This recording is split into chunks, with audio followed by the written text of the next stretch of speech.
All right, glorious Monday to everybody. Make sure everything's just running here.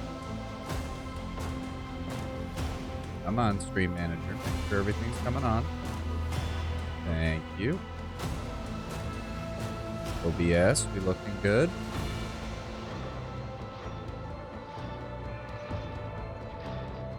Go. Stream information's looking good. Game capture's looking good. All right. Oh, we're just gonna dive right in. Warhammer 40k Rogue Trader, second session. We're gonna have a lot of dialogue to go through first. Made sure to grab myself some water before we started, so I'll be able to read everything that's gonna be on screen that isn't gonna get voice over. All right, first up is our High Factotum, Generous Death. The corpulent man in lavish clothes bows before you, not without difficulty. The servo skull whirls over his shoulder while the fingers of his ugly hand drum against the paper, and he regards you with the attentive interest through the lens of his magnifier. Oh, greetings, O Lord Janus Danrak.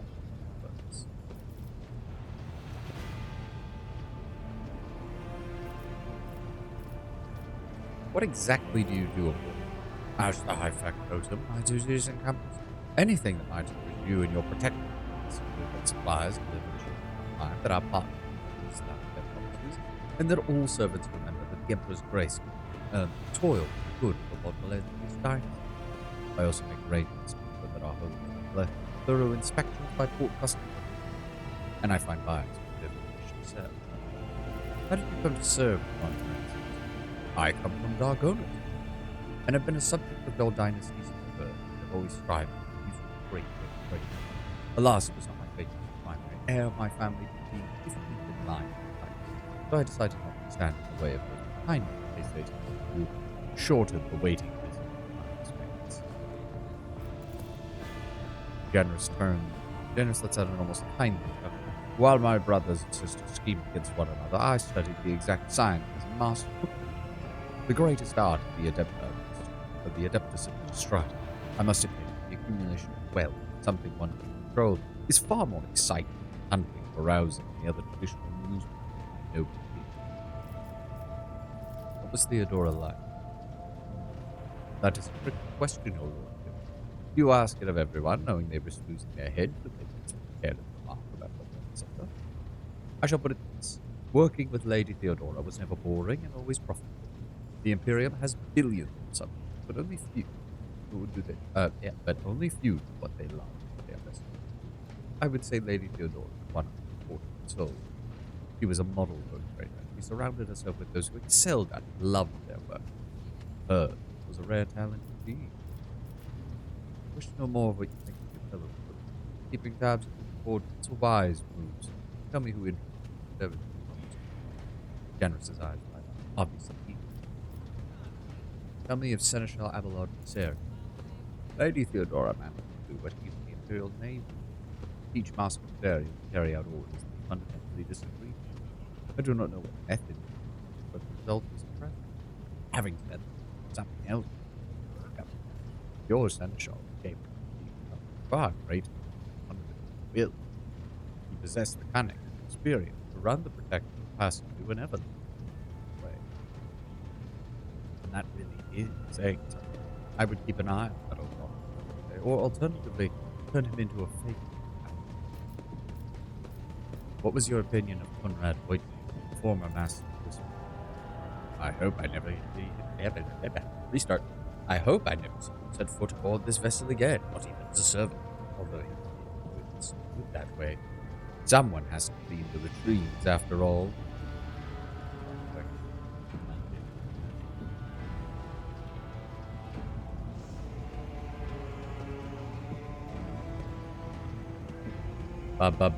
There we go.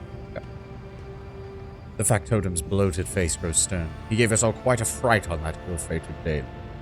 And still, to speak candidly, I never enjoyed Master Voidvir's company, but I believed him to be a man who knew how to do his job. Regretfully, I was mistaken. It turned out Conrad lacked the most important quality for a master of whisperers. unwavering loyalty to the rogue trader, and his failing came to light. What do you have to say about the Vox matter? Ah, yes, the Void Boar. In my family, we used such creatures as quarry when we went out hunting. Mutants are the bane of humanity, the unseen tumor of threats to end us all, but I digress. In the brief time Tolerman spent as in post as Voxmaster, I have not noticed any significant flaws in her character or anything that would make me question her professional qualities. Needless to say, she is diligent, as is any Void Lord seeking to earn their master's affection. I believe you can trust in her skills and loyalty. I want to know more about those who are buying London. Well, of course, Lord Captain. Who interests you exactly? The main players we deal with are the followers of St. Drusus, the Explorators, the Casbalica Mission, or Emperor, give us the Fellowship of the Void. What do the followers of St. Drusus require? The Drusians still hope to bring the Cronus Expanse to the warm embrace of the true faith, just as their flock hopes to receive the aid of the Drusian missionary. Welcome, Green Greasy VR. Getting another, that looks like another spam message. I got a bunch of those from yesterday, but thank you for coming by. Where were we? Each crate of food, shipment of clothes, or box of medicine marked with your seal is assigned the rogue trader himself who believes in the second. Reverend Hieronymus is the first among the Drusians, and most often seen in football's grand age. Gloomy fellow, but some of us believe him to be a saint. And what of the Explorator? Members of the Explorator Cognizance fleet have been roaming the Cronus Expanse for a good while now. Omnissiah knows what they are hoping to find, but their acolytes regularly show up on uninhabited worlds seeking bits of sacred knowledge, tracking down mechanical relics, and sifting out various, artifacts. If truth. Sorry about that. Supposedly, they want to save the ignorant rabble, corrupt tech priest known as Upcon 22, does business with us on the fleet's behalf, and can be found on the docks at Football. Speak of the Casbalica mission. They are the masters of the cold trade, immoral criminals, notorious crooks to the last man. The mission is but one branch of this mafia gang that took root in the collective sector. You can do business with them as long as you make the necessary precautions. They are led by Vladimir Kara, who recently appointed himself Liege of Football. Of course, he is a trusted ally of Rogue Trader Winterscale, but he will not refuse you another of the Emperor's anointed. If you wish to talk to Vladimir, look for him in the Legion's palace. And what of the Fellowship of the Void? Janrus emits a laugh like a gurgle. A pompous name, is it not? In truth, they are but a gang of pirates who are forever squabbling over loot and territory. However, some of their little flotilla need supplies, or can take awkward cargo off of our hands without asking questions. Of course, there is always a risk that the scoundrels will change their mind and import us instead, but so far, Macro Cannon is able to find. They say one Riser Calvaria speaks on the Fellowship's behalf. The Adeptus Amasecus on Football is rumored to be her fate. Why exactly are we giving away some spoil? To profit from them, of course. Most of the things you find during your expeditions are, well, junk to one yourself, but for the less fortunate and less affluent servants of the Emperor, think of them as precious, especially when they are bestowed by the great rogue trader himself. Drusian fanatics, pirate cutthroats, Caspalic dealers, and explorators, none will refuse our aid in this dark and frightful time. And there may come a time when we shall be the ones requiring aid, and it would be beneficial to have allies willing to provide.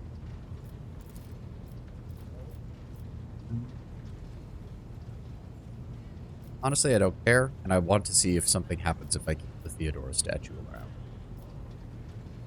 So that...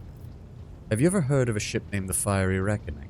From what I can tell, it's a void ship of some sort. There was a mention of it in one of Theodora's documents. Janrus thinks for a moment, pursing his lips in concentration. I'm afraid he's not immediately familiar with it. Please, allow me a moment.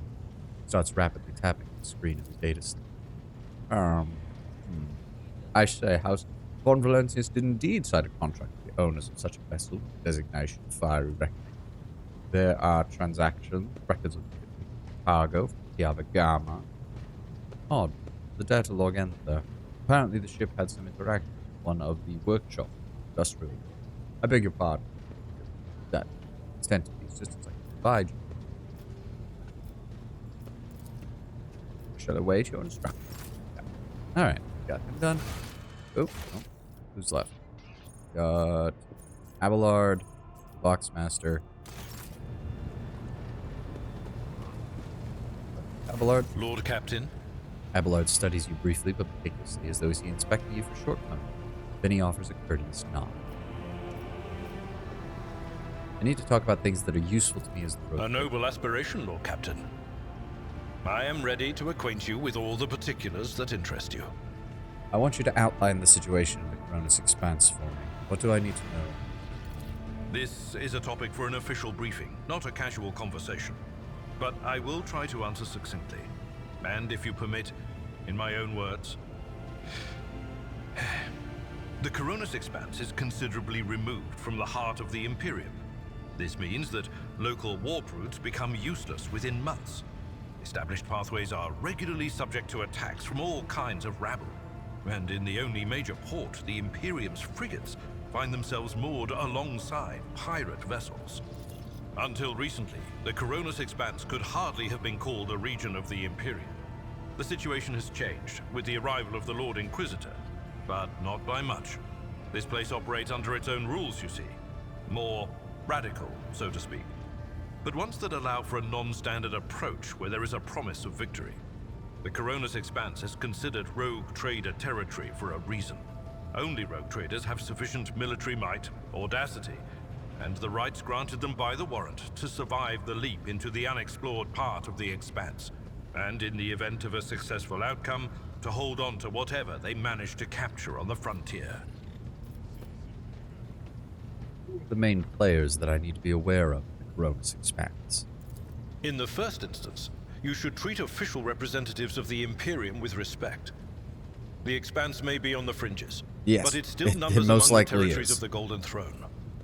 The arrival of the Lord Inquisitor has turned the Coronis Expanse into a less wild and uncontrolled region, to the regret of some individuals who had grown inured to the local lawlessness. But yeah, the Coronis Expanse is one of those few areas that actually makes sense why the Imperium doesn't have control over most of it. And I'm sure we'll find out more as the story goes on. Rogue traders such as yourself are also servants of the Imperium. They have been accorded special rights and powers. They wield immense authority within their territory. And they enjoy absolute respect in other parts of the Expanse. The most powerful of them are Kalagos Winterscale and Incendia Bastal Chorda. Tread carefully when dealing with either of them. If we are to speak of unclaimed territory, which is what Footfall is, among the scum that dwells on that handful of asteroids, there are 3 factions that wield considerable influence in the sector. The first is the Kazbala Commission, organized crime in its most primitive form. It holds sway over the Liege of Footfall and has links to rogue trader Winterscale.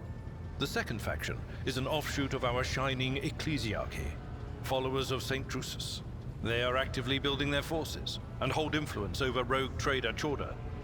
And finally, the third faction, the Explorators, a wing of the Adeptus Mechanicus. They are willing to die and kill for the secrets of the ancient technological heresies that are hidden among the stars of the Coronis Expanse. Of course, we don't have a dedicated faction that works with us. Of course not. That'd be too easy. Also, because our predecessor probably had no interest in being beholden to anybody. Kunrad, our previous Master of Whispers, what can you tell me about his betrayal? What do you think he'll do next? You know, Lord Captain, I am no admirer of fine art. But when we next find ourselves in a civilized port, with time to spare, I will promptly find an artist and commission a portrait of the individual to whom you refer, with a hole between the eyes. Conrad Voigtveer. That he committed his treachery and escaped with his life was an unforgivable oversight. We both served Lord Captain Theodora for many years, and we never saw eye to eye. He was brash. He was never afraid of assuming responsibility, and he willingly took on difficult tasks. I am loath to admit it, but the Von Velatius Protectorate continues to reap the fruits of his labors to this day. His service always garnered my respect. But everything else about him made me want to wring the neck of that two-faced snake. That doesn't tell me... that doesn't fill me with great confidence, given the fact that that just means we're going to be uncovering his plots, his plans, his allies, and his subordinates for God knows how long until we root them all out and kill them. In classic If you Imperial are fashion. taking comfort in the thought that we will hear no more of Conrad, prepare to be disappointed. You thwarted his plans, his meticulously plotted and nurtured treachery. He is sure to attempt to strike at you, and he will use his contacts and knowledge of the Protectorate to do so. The only question, Lord Captain, is whether you will be able to anticipate his next steps. Exactly, and his secrets. Because, of course, he's a Chaos Cultist, so God knows what he's going to have, and from the looks of all the sigils he wrote at the beginning, he's very much a Tzeentchian cultist. As you wish, Lord Captain. I would like to know more about my As seneschal. you wish, Lord Captain. What would you like to know? Tell me of yourself. What were you before you became Theodora's seneschal? I used to be an officer in the Navis Imperialis. No, I used to be is not quite right. It was not simply a job. It was my calling, the essence of my life. I was proud to serve Lord Captain Theodora, but in my heart and mind, I'm still an officer of the Imperium. I met Lord Captain Theodora on a mission where the Imperial Navy was providing reinforcement to the rogue traders' army on one of the frontier worlds. Our acquaintance was not easy. Working with people outside the Navy hierarchy has never been my strong suit. It was to my great surprise then, that after the mission's completion, I received a referral to leave my service in the Navy and join the rogue traders' personal council. You must have done something to impress her. It was a difficult choice for me. But I saw in the offer a chance to serve the interests of humanity even more effectively than in the Navis Imperialis. You do not need me to tell you just how remarkable a person Lord Captain Theodora was. I recognized her at once as a true leader and formidable creative force. One who had built a protectorate amidst the dangers and wildness of the Expanse. Leaving the Imperial Navy is far from easy. I'm surprised you were permitted to quit your post. You could say there was no one among the Naval Command who was willing to impede the wishes of the rogue trader. To do so would be to risk their own position and their relationship with Theodora. Well, the Lord Captain possessed certain contacts in the Imperial Navy. Contacts which she used to request help during the conflict on the border world. And which enabled her to make me an offer that resulted in my joining her retinue. To those contacts ourselves at some point, or at least if the Imperial Navy will give us trouble now that Theodora's gone. The Navis Imperialis is an ancient institution with its own mandates and muster lists. On occasion, in the heat of an official briefing, or an informal discussion, I violated those rules, determined to press my point. It is challenging to choose the words to accurately express my opinion on a situation or the actions of others that do not sound overly scathing or confrontational. Many in command were inclined to view my manner of speaking as unbefitting a person of my rank. I do like this about Abelard's character. He's still upper crust Imperial. So he still has that sense of propriety and that sense of having to do things by the book. But at the same time, his own personal feelings on things and his own personality demands that he speak up. I mean, he'll still beat the living shit out of the lower rankers, but if the lower rankers complain, he'll at least understand why they're complaining. And maybe that shit will get to the top. Of course, if they step over the line by even a slight inch, he'll probably unleash the shotgun-armed enforcers and not give a damn about what happens to them. The way you talk about Theodora, I'm beginning to think you are in love with her. What? Lord Captain, any allegations of improper feelings or unsanctioned relations are utterly baseless and bordering on the insulting. Utterly baseless. Okay. Okay, Abelard. Do you have a family? I am a widower. I am a father of 4, and if my information is not outdated, a grandfather of 11. My family lives on Dargonus. None of my children express any eagerness or aptitude for serving aboard ship, and I would hardly have insisted that they follow in my footsteps. And that right there makes him a better parent than probably like a quarter of the Imperium's population. since he's not insisting that his family immediately follow in his footsteps, and if they don't, they're getting disowned. Of course. Nope, we're still going to be formal with him because he wants to be formal, so there's no Lord point. Captain. Alright, that's him taken care of. Now we have the Voxmaster. A thin, pale woman stands out among the rest of the crew. There is a thick bundle of cables coming out of the back of her skull and disappearing under her ceremonial garment. You see the grate of a quietly humming Vox where her mouth should be. The woman sees you, bows her head in respectful greeting. What kind of voice did I do for this chick yesterday? How may I serve you, Lord Captain? Something like that. Remind me who you are. Voxmaster Octavus Vigis Suri Ota of the Tolaman Dynasty. Current Voxmaster serving aboard your vessel. In accordance with the Seneschal's orders, I assumed this duty immediately upon the demise of the esteemed Voxmaster Septimus, who was my grandfather. What exactly are the Voxmaster's duties? I am the eyes and ears. I am the ears and the voice, of this ship. I supervise several dozen officers and 3 times that number of support personnel. We receive, send, encrypt, and decode all incoming and outgoing transmissions through the ship's internal and external channels. We also ensure clean communications and the optimal efficiency of the crew's Voxcast. If you ever want to know what worries and concerns your crew are harboring, what your subjects are whispering about in local networks after their watch, and what their leaders are clamoring about over shortwave Vox transmissions, come to me, and I will satisfy your curiosity. I suppose the Vox spirits have brought you anything interesting lately? Forgive me, Lord Captain. I have no information that will be of interest to you at this moment. That's something we're going to have to come back and repeatedly talk to her about.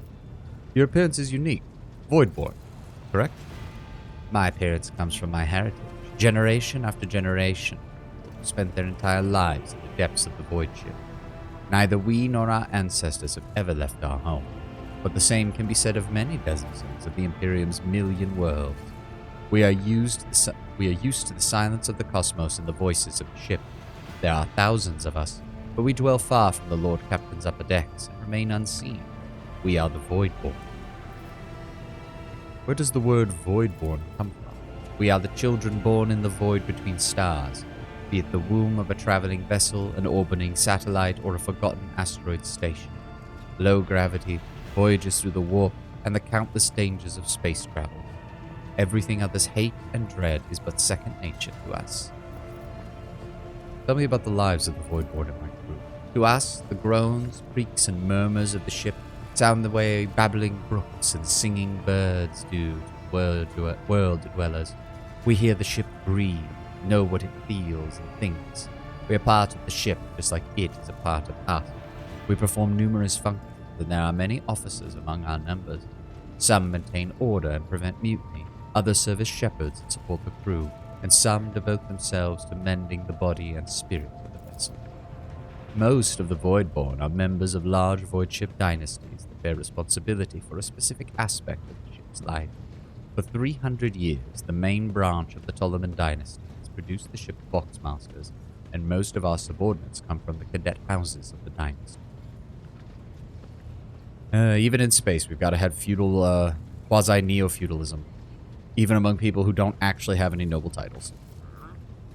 How do you find life on? Life has been most generous to me, Lord Captain. I am Voxmaster, and only the best in the dynasty can become one. By virtue of my skills and position, no one has ever denied me anything. Our family claims a spacious section for its domain.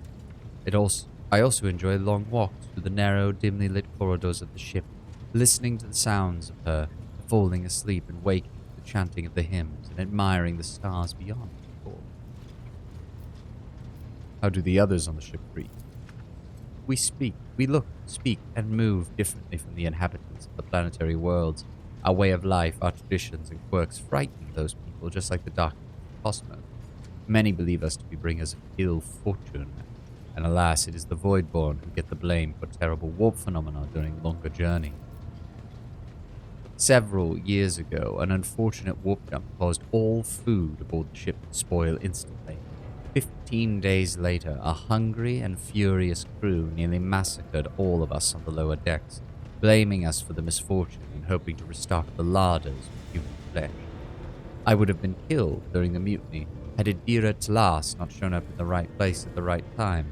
She came to my rescue, and the scoundrel's fear for her was even greater than their fear of the Voidborn. It looks as if you are a close friend with Idira. Webs of tiny wrinkles appear at the corner of Vigus's eyes, the only hint that the Voxmaster is smiling. We Voidborn seldom make friends among the captains of the Barrage, but as you see, many consider Idira to be different, and I am different too. We have spent plenty of time in each other's company, discussing regicide over a glass of Amazon. Except, Idira changed after one incident. We started to drift apart.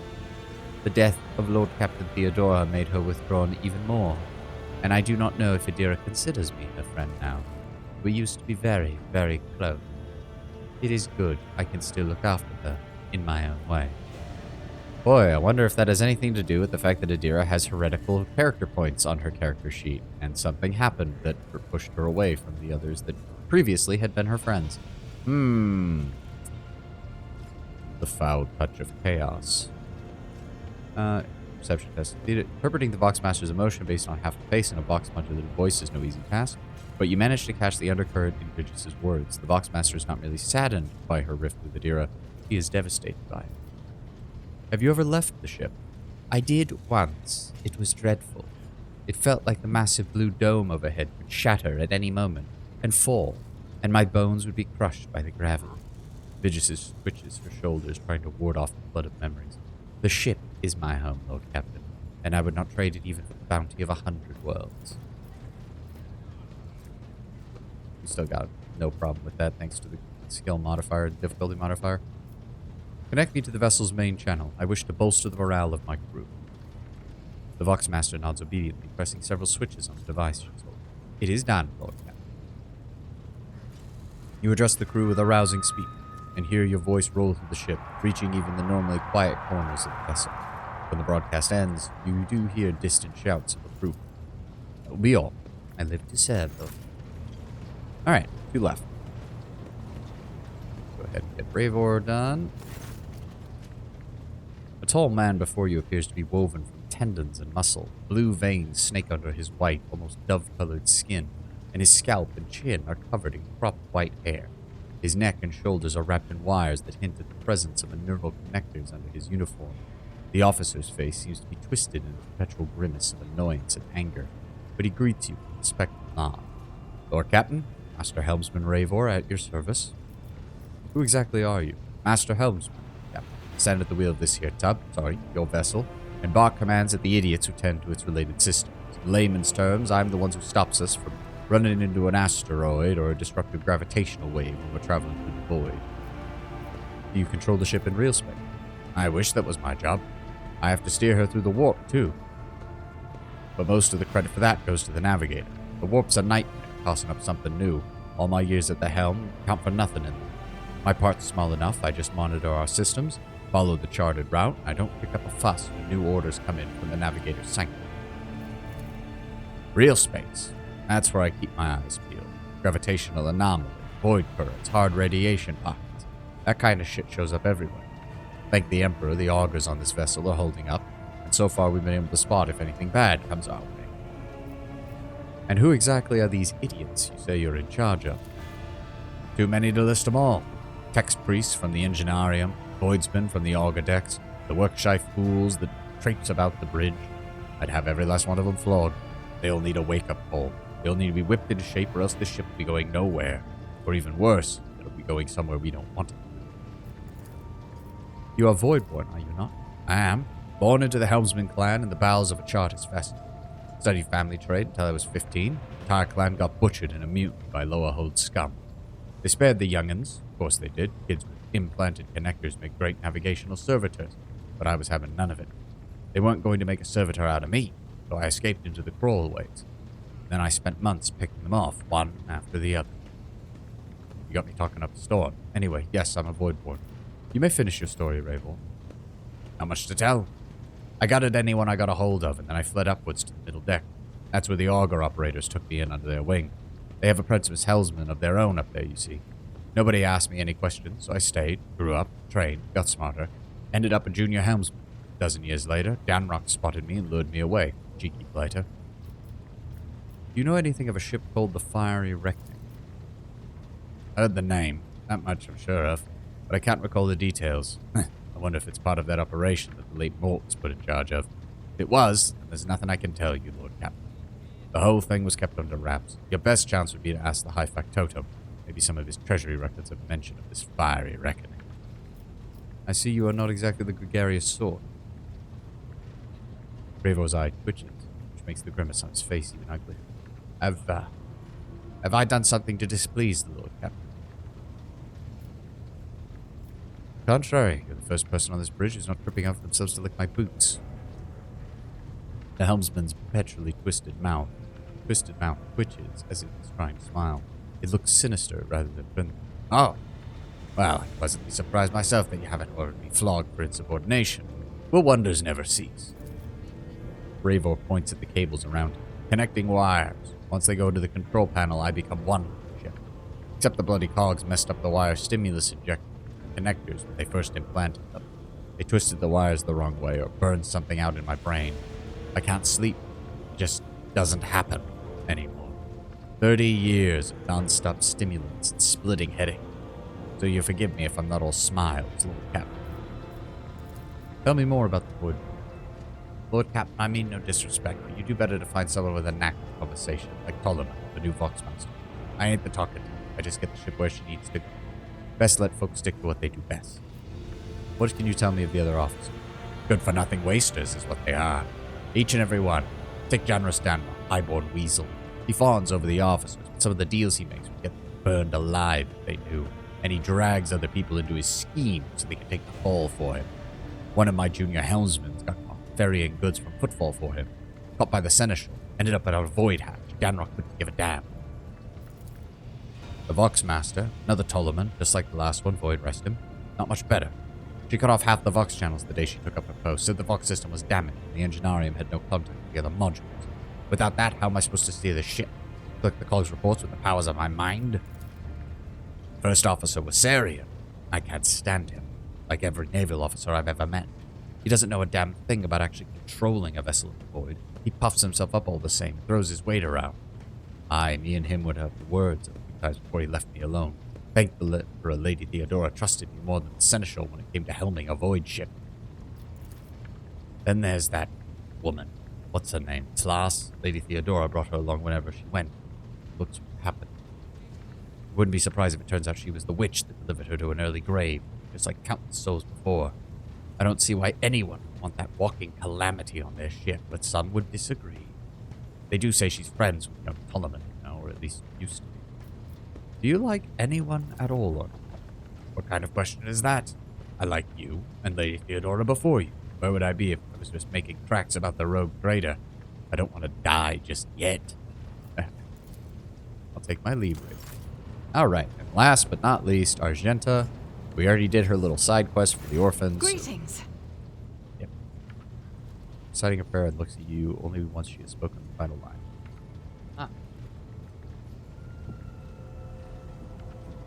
Tell me of the Adeptus Gladly, Sororitas. there are none more faithful to the God Emperor than my sisters.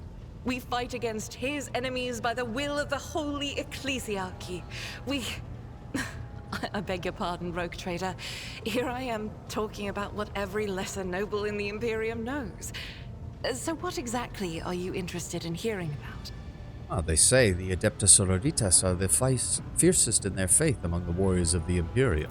Is this true? It is. The Sisters of Battle are a fire lit by the God Emperor.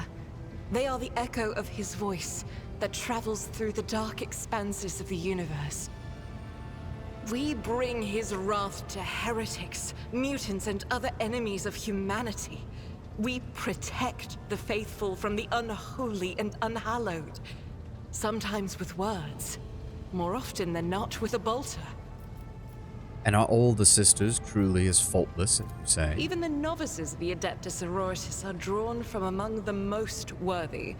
Those who have taken the vows and become a full-fledged sister are the best of the best, tested by trials of body and spirit. Yes, There have been cases when a sister stumbled or showed weakness, but do not expect to hear a story of depravity or downfall from me. Each such occurrence is a great tragedy for us all. Light cannot bear the smallest speck of darkness within. And thus those who have trespassed or shown weakness of spirit are given a chance at redemption. They are called Sisters Repentia, and may the enemy tremble before her, for nothing can stop a sister of battle who yearns to be cleansed of fault and weakness. Wearing nothing but robes, no armor, eviscerator in hand, those sisters who have once faltered find repentance on the battlefield. Their lives are seldom long, but a death in the name of purgation is a better fate than to live with a shadow in one's soul. Where are you from, exactly, Sister Argent? Once I had completed my novitiate, I was sent to the Calixian branch of the Order of Our Martyred Lady, assigned to the Orders Pronatus. The Order's mission is vital and noble. The Sisters Pronatus protect great relics of the Imperium. We guard them, preserve them, escort them when they are brought onto the battlefield or presented for pilgrims to venerate. Already has me worried that we're eventually going to uncover something that she's either going to want to protect or steal away, and we're going to probably need to destroy it or something. And we seek out the relics that have been lost. Neither a coven of heretics nor the most wicked death world can deter Sisters Pronatus when their goal is to return a piece of the great legacy of the Imperium into the hands of the faithful. The Order Pronatus is not one of the Order's militant, and yet you are a trained fighter, sister. Don't let the name deceive you. The Order's militant trains sisters to march onto the battlefield as an army. That does not make sisters who belong to the non-militant orders timid and helpless. Both the solace-bringing Sisters Hospitaller and the enlightened Sisters Dialogus know how to greet enemies of humanity. Their dialogue with heretics is usually quite short, with the last word being a bolter discharge. Yep, and if I remember my old source books on the Inquisition quite well, Sisters Hospitaller also tend to serve as assassins and medical professionals for the Inquisition. And my order has all the more reason to be known for the martial prowess of its sisters. We are the keepers of the Imperium's relics. What would become of our blessed hero's legacy if the Sisters Pronatus could not protect it? You said you belonged to the Calixian branch of your order. What brought you to the Coronis Expanse? The Order sent me to Footfall. My undertaking was to assist the local priesthood of Drusians in caring for a sacred reliquary that had been there since the time of Parsimus Duane, the station's founder. And are there any other members of the Sororitas in the Coronis Expanse, sister?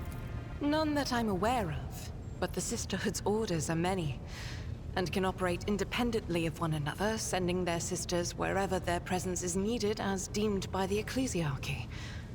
Perhaps somewhere in the Lord Inquisitor's retinue, may his path be blessed, my sisters perform their duty as we speak. I wish it were so. Even a single evening spent in joint prayer and training would bring me joy. I have no more questions about Should any more arise, keeping them to yourself would be imprudent. It is a virtue to take an interest in holiness. That is true. I guess the Sisters are one of the few organizations in the Imperium who don't get insulted when you try to ask about their organization and how they work, since they just see it as an extension of religious faith. Compare that to, say, even a group such as the Administratum, who would just look at you like you were fucking crazy trying to figure out how their paperwork shit works. Tell me of yourself. About me? I am the Emperor's daughter and his servant. What else is there to tell about me? Sorry, I've yawned like 4 times in the last couple of minutes, and I do not know why. How did you end up on Theodora's ship? I first came here when I found myself in need of passage from Footfall to a remote planet. But I imagine what interests you is not that first journey, but rather what brought me aboard prior to the pirate attack.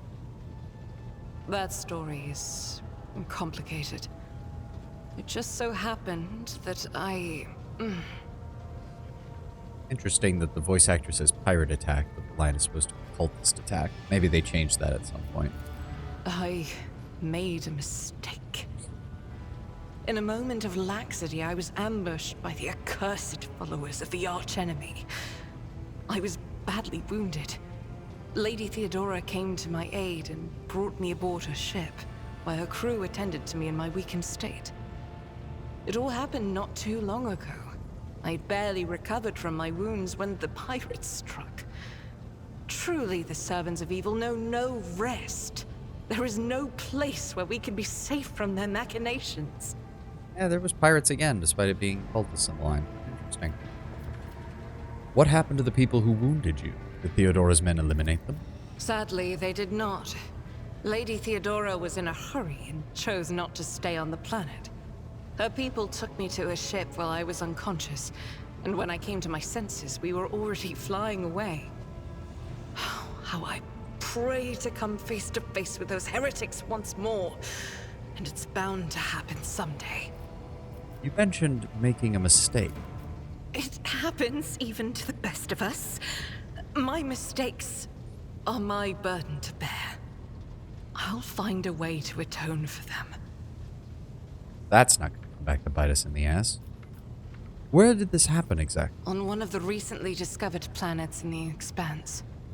No one suspected that it had already been tainted by the filth of heresy. Had I known it beforehand, of course I would have been on my guard. I suppose we could go to that planet, deal with the Chaos Worshippers. The path to that planet was lost. All the knowledge is gone, along with the previous navigator. It would take immense effort and resources to rediscover the route. The heir to the Von Valancius Protectorate must have plenty of other issues to deal with right now. Perhaps later, when the skies above our heads have cleared.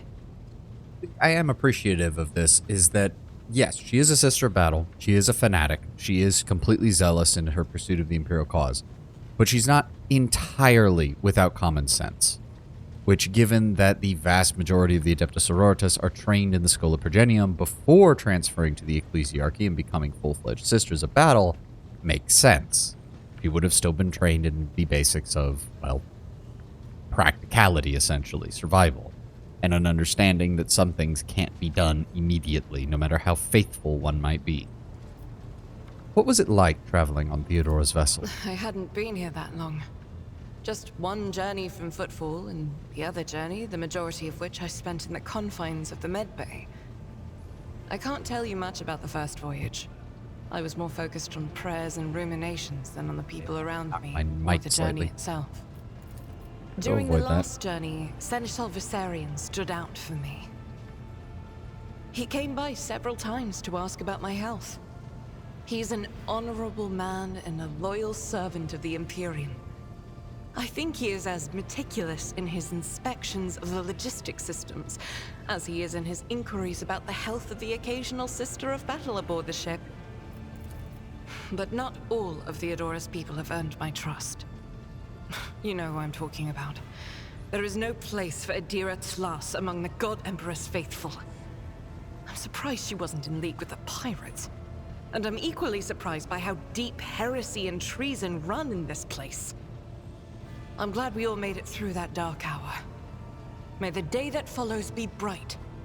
See, I do wish, and maybe there will be some later, that she would mention more given the fact that my character is a sanctioned psyker. The sisters are usually not that appreciative even of sanctioned psychers, so it would have actually been nice if we had been able to get a little more hostility from her at first and have that break down as we work with her over the course of the game. As you wish. What exactly is it that's keeping you in my This list? ship was targeted by heretical pirates, which means that my presence here and the assistance I provide to you are my sacred duty. Sooner or later, I will likely have to return to Footfall to protect its reliquary. But for now, I wish to remain a part of the Rogue Trader's crew. As I said, we're going for a mostly iconoclast, but with some dogmatic options. So we'll go ahead and pet her zealous ego a little bit here. It pleases me to have a servant of the Golden Throne on my crew. May the enemies of the Imperium tremble before our onslaught. So they shall. There we go. And we're done. Now we can actually go do things. Bonus expanse map. Open it up. There we go. Yep. Now.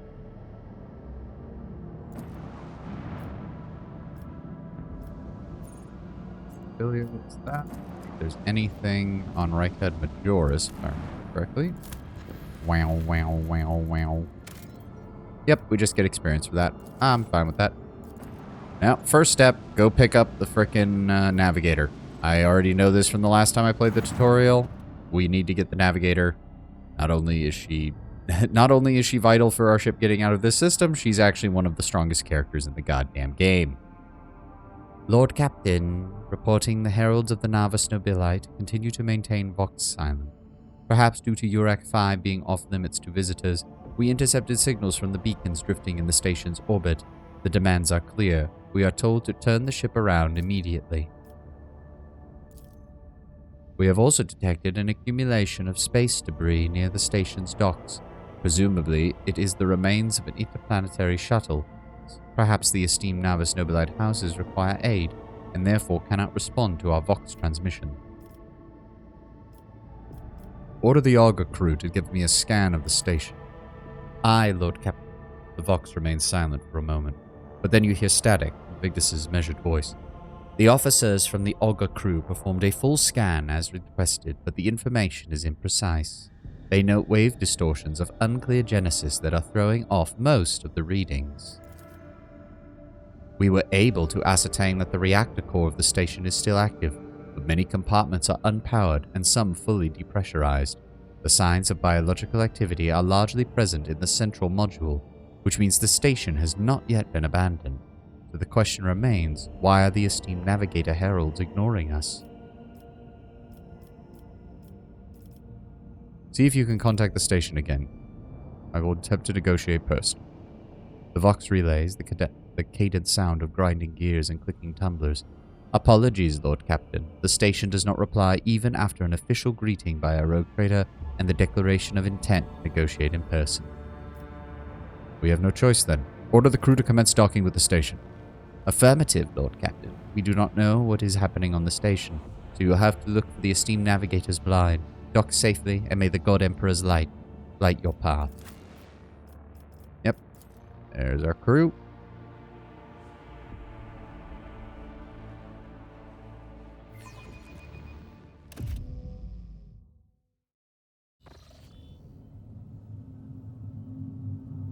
Welcome aboard the Navus Nobilite Station, where we get to deal with all of this bullshit. Pathetic worm. You dare to argue with your master? It was not you whom I swore to serve within these walls. My lips are sealed. Confess. What was the old man's last command? What are you planning? Give up, Keeper. You have lost this battle. Again. We're getting nowhere with these ones, sir. Permission to execute them.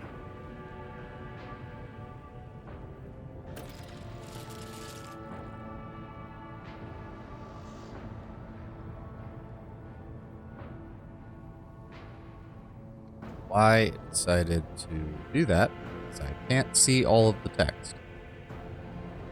Are you gonna shoot him? In the name of House Auxilio, I command you to execute the infidels. Yeah, his voice didn't sound anything like that, but he's kind of an asshole. That was a bit awkward. Not a step further. Master, we have some strange guests on the station. Yup, that's me. A tall man stops you with a gesture when you approach, blood trickling down the pearly scales of his weary face, and not just his own blood. 2 jet-black, unblinking eyes watching your every move, and a third one, the mark of the navigator, menacingly pulsing behind the lowered lid in the middle of his forehead. Step back! Step back, or I shall unleash the horrors of the Sea of Souls upon you. Emperor, be my witness. I do love this option. I don't care. I'm going to be one of the nicer rogue traders. I'm going to be Iconoclast, but I will be damned if I don't have Abelard introduce me. Before you stands his lordship, rogue trader Savani de Varenzi von Valencius, heir to the greatest protectorate in the Coronis Expanse, bearer of the sacred warrant of trade. Allow me to point out that Nobilite custom requires the Lord Navigator to introduce himself first, but given the unusual circumstances on the station, his lordship, the rogue trader, is willing to turn such a blind eye to your hostility. This once. In that case, I shall turn a blind eye to your unceremonious invasion. This once. There is a dangerous glint in the man's dark, shrouded eyes. Allow me to introduce myself. Before you stands Felix Christoph August, keeper of this place. So you did not arrive to offer support to the traitor. This is good news. Having said that, you must understand that Yurak 5 is a holy sanctum of House Orsilio, and the path to it is only revealed to a select few. It pains me to say that you are not on the guest list. If one can provide me with a navigator, I will immediately depart. I do not think that is possible. Yurak 5 is an observation station. We do not sign contracts, we do not provide navigators. We delve into the depths of infinity and chart the movements of the warp stones. And, besides, Felix gestures at the disorder around him. You have chosen an inopportune time for negotiations. I am also looking for Lord Inquisitor... No, the only information we know is that Heinrichs is on the planet, so there wouldn't be any real point to ask him about that. What is exactly happening on this station? Where did all these corpses come? Betrayal. A most banal thing in the life of a Nobilite. But don't you think? I was stabbed in the back by my closest friend, Theobald Orsilio, the second keeper of Yurak 5, my mentor. On his instructions, my own people sabotaged the generators, blew up the shuttle, and brutally massacred the loyal servants of my mistress. Most unforgivably, they dared to take her prisoner, greedy scum. I swear by the throne's light, their souls will perish in the darkness of the void. Bellic falls silent for a few moments, and then furiously slams the end of his staff into the floor. The madmen have captured Lady Cassia and are now torturing her upstairs, while we are idly chatting down here. Help me rescue her or be gone, but waste no more of my precious time. What kind of help are you asking for? I would never ask you for such a favor under different circumstances. Yet. Bellic takes his hand away from his ribcage, noticing the blood, and winces in pain. Lady Cassia's well-being is above all. I haven't got many people left, and my wounds are too deep for me to act with precision and swiftness. But you may succeed. In order to ascend to the mistress's chambers, you will need to remake a holy relic sanctified with the blood of Lady Orsilio herself. This is the control rod of the elevator machine spirit. I have one part. The other was lost during the mutiny, but even this relic will be of no use unless the elevator's mechanisms are powered. Why exactly should I help? You came to this station for a reason. House Orsilio will not be able to help you until the current crisis is resolved. But if you aid us now, I promise we will reach an agreement that you will find satisfying, be it riches, influence, or the assistance of our navigator. How exactly do I remake the control rod? I have a phylactery containing the mistress's blood. It needs to be taken to the laboratory, which is located behind one of the reliquary doors. The most ancient sacred mechanisms will help to rebuild the rod. The tech priests ceaselessly perform the rites of appeasement so that the machine spirit would serve the house in its time of need, and that fateful hour is now upon us. How do I power the elevator? The station's main cogitator is situated in the guards room. Just enter the correct command sequence and the sacred mechanism will do the rest. If it's so simple, why don't you and your men done it? I never said the feat would be easy. The path to the laboratory and the guard room is blocked by the very same madmen who took over the rest of the station. They will not negotiate, and they are not afraid of displeasing the Navis Nobilite or incurring the Emperor's wrath. They bow only to brute strength, something which I currently happen to lack. Understandable.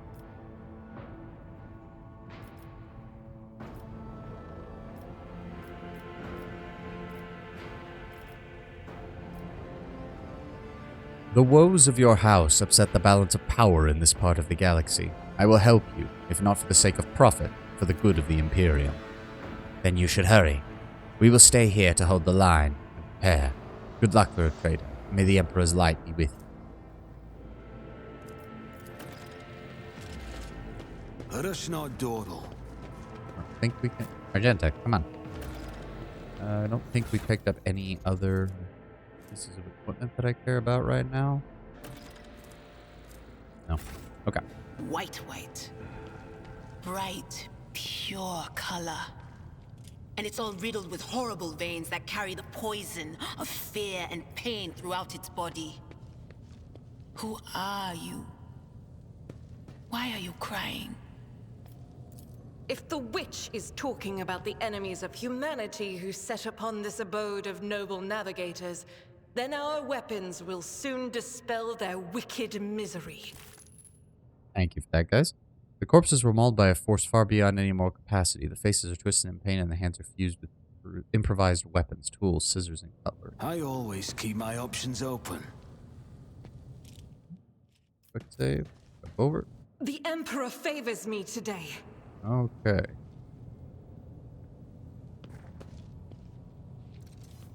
See? Right there. We should deal with this. Oh, there they go. They're getting ready. We The need to disarm Emperor this. sets my path. She has the highest demolition, right? 60. Yes, she does. Okay, so go ahead and disarm that for me, please. Duty prevails.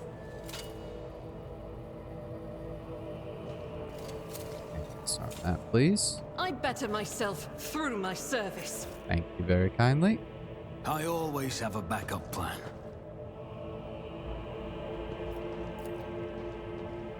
Lady Navigator's statue looks pristine and new. Oh. I swear they replaced the model for that at some point, but I don't remember it looking that good. Alright. Here we go. Hey guys, don't worry. Don't worry, we're here to talk. We're here to talk. Yeah, they don't want to talk. We must not let the miscreants defile House Orsilio. Ah.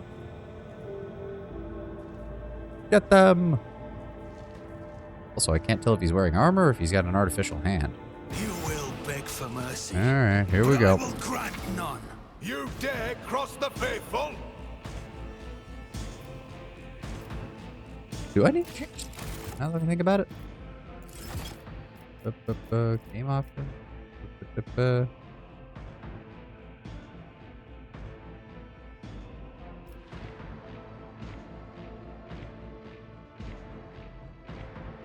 Trap is detected. Hidden object detected. I actually do want that. Lock camera speed, movement, fast movement. Yeah, okay. Go ahead. Alright, how do we want to do this? Argenta. He's going to be going first anyway, so I can kind of afford to keep her out of cover for right now. Ballards up front. Might do it. Alright, Argenta.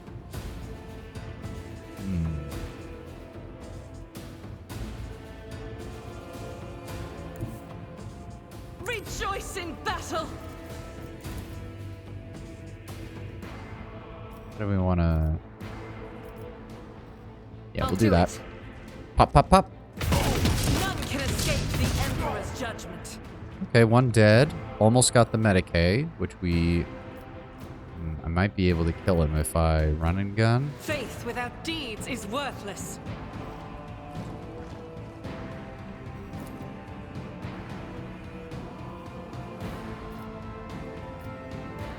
Yes. I'll do it.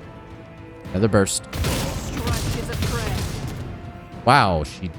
Okay, she got him, hit him, but didn't kill him. That's not good.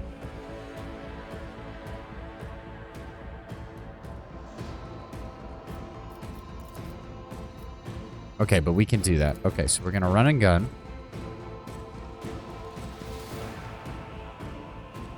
To move up here. And we're gonna I'll set make him it on happen. fire. You never stood a chance. And we're gonna set him on fire. I'll see to it personally. Your end was inevitable. There we go. Those two are down.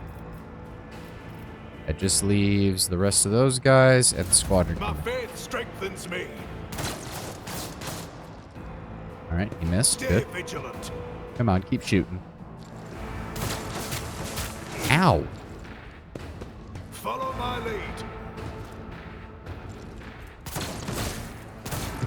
Just vaporizes his own. I forgot how freaking common the bloody. Okay, Abelard will get to go next, so that's fine. So I'm gonna go ahead and move Adira up.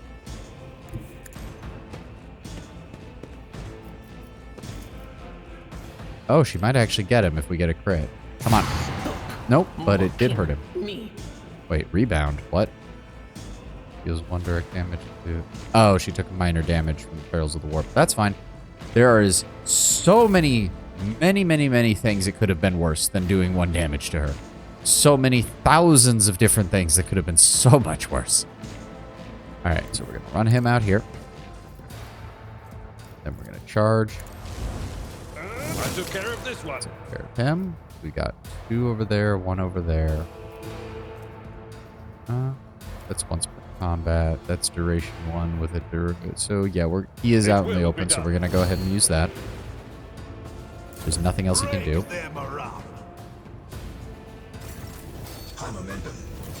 All right, Argenta, go ahead and move up.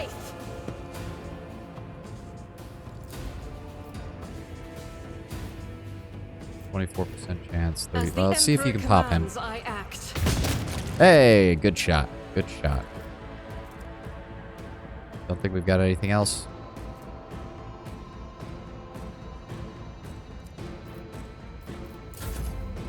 All right. I am ready for whatever comes. Set him on fire. Nice and simple.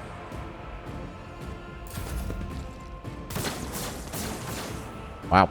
Okay. Sucks to be you, buddy.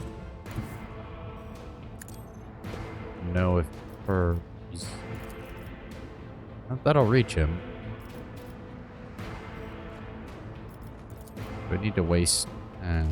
I should give her a rifle, honestly.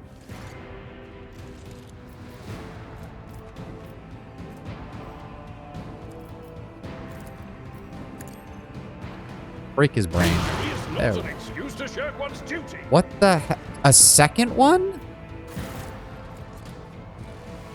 And she already has it.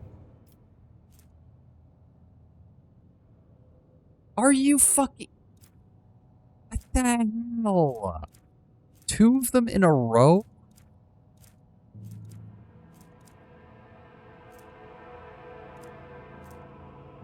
Deals 25 damage to her.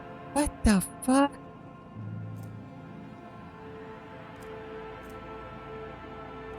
Two Perils of the Warp in a row. And it immediately went from dealing 1 damage to dealing... She's basically useless now. God damn it. What the fuck? And of course, it's automatically an injury. Can only be removed and fully healed on the Void Ship. So she... I hate that. I hate that so much. Keep your wits about you. Yes, we're giving her a rifle because if she had had a rifle, we wouldn't have had to do that. Oh, I don't have a rifle. Well, we'll be taking it from one of these guys' corpses then. That can go to cargo. We'll take that. That can go to cargo. I don't think... Take this. Now you actually have something that I can use at range with. Jesus Christ. No, she wants light armor. He's got better armor. He's definitely got better armor. And, yeah, that's exactly the same. Rise to the top, or get left in the dust. Interesting. Let me see. Tremendous honor. Yes, but the promotion will transfer the entire squad to the Child's personal guard. By the God Emperor, well, you're a strapping lad. You will probably make it a cycle of 3. Is worn down better men than me. What even is the point if your brain's turned to mush? I may rip out my eyes like Amos did. At best, I'll just go bonkers like that little shit stain that kept stealing our low. What happened to that one? Threw himself out of a depressurized chamber because some voices told him to. Calm down. Keeper Felix said the squad will not have to serve the child for long. He even gave us a little leeway. Unlike the fish-eyed. Be quiet. He might hear you. Well, you know what I mean. He almost busted our heads because someone forgot to check the catering unit.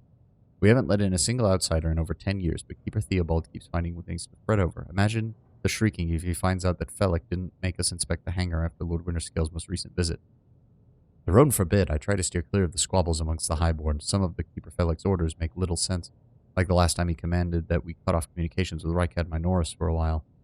Why would we do that? Looks like he grew tired of Winterscale Scion's visits. Well, it was always a pleasure to aid Keeper Felix. That's right, if the highborn have grown tired of each other, let them deal with it. Interesting. There's definitely some issues.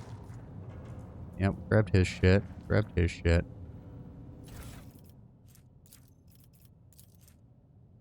Responsivus Aphelius Galatius on the training of worthy servants at the court of the Navis Nobilite. Go ahead and just keep this up for a moment, so if anyone wants to read it.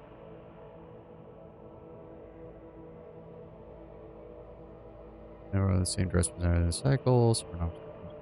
Water. And it just keeps going. Okay.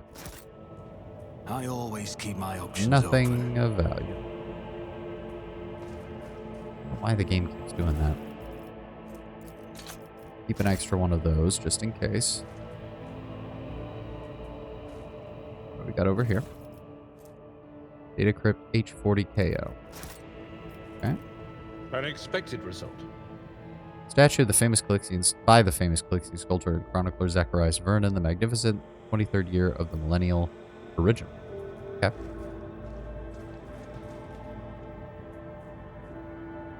Down this way, please. I'll go to cargo. Yep. I always have a backup plan.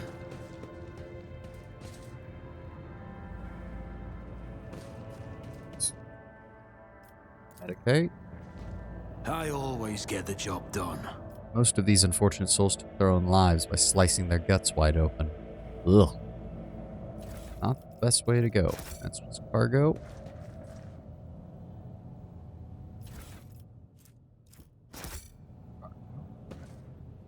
Over there. Got a Ripper auto pistol. Okay, that's a good close range weapon.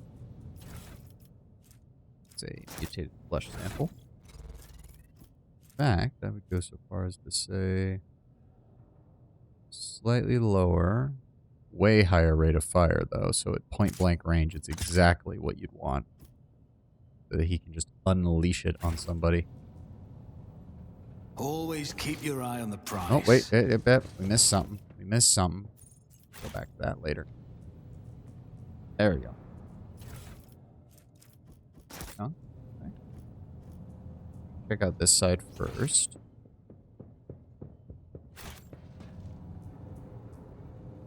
Sure.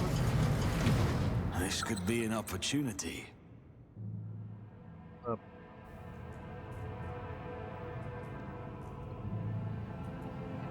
Disarm that for me if you would, please, sister. The Emperor Rise to favors the me top today. or get left in the dust. Sample. The crew continues to mourn Lady Theodora.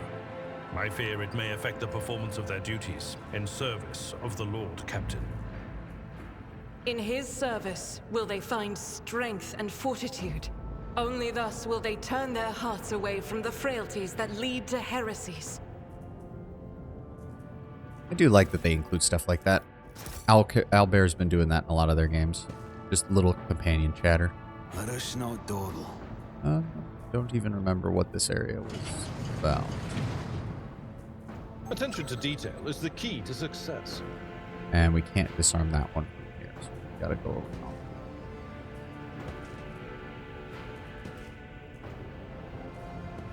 Go ahead and clear that. Nothing's impossible for this old officer. Thank you, Abelard. That gets us a +5 bonus to persuasion. If any of us are really good at.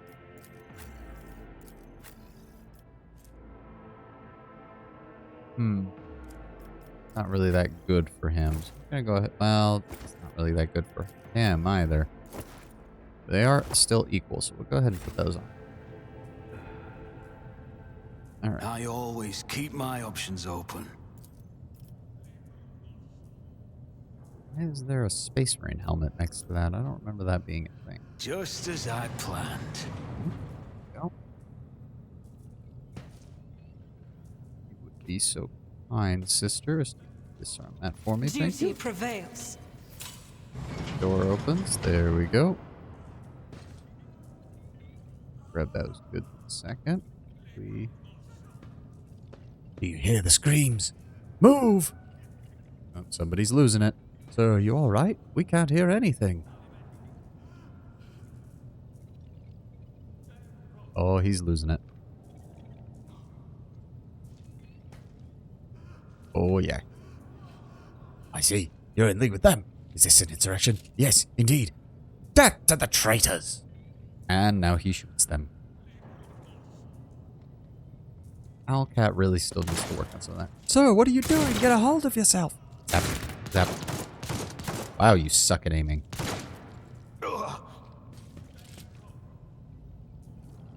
I know you're all traitors. Traitors, all of you. They told me. They whispered. Who the hell are you? You shoot him? Can I shoot him? Yes. Yeah, their cutscenes are a little weird. But I get the gist of it. Nothing we need. H41OK data vault. Yeah, he's just got a little pistol up there.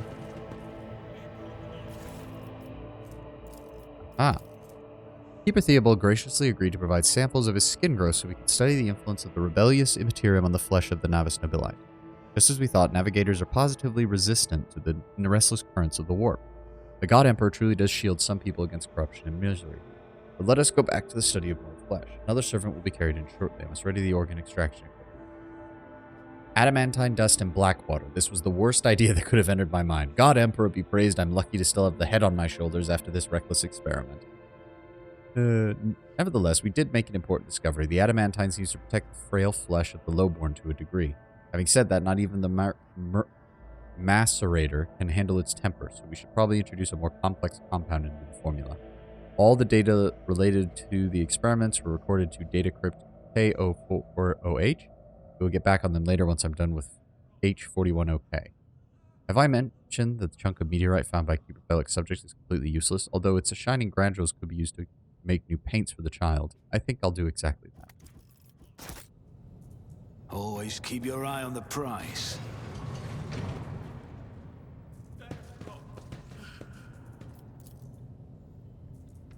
For some reason, the archenemy's twisted influence has found its way onto the station. Yep, these guys are all good. That one's actually named.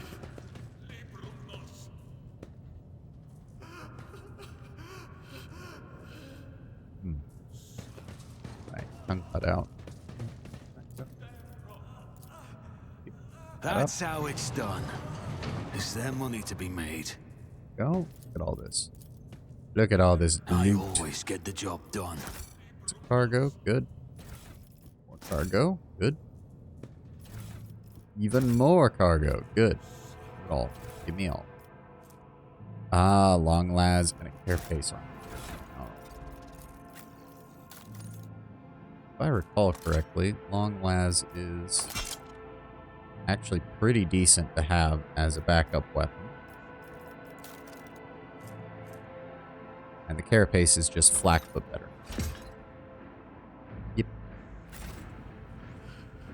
Very nice, very nice. What's we got over here?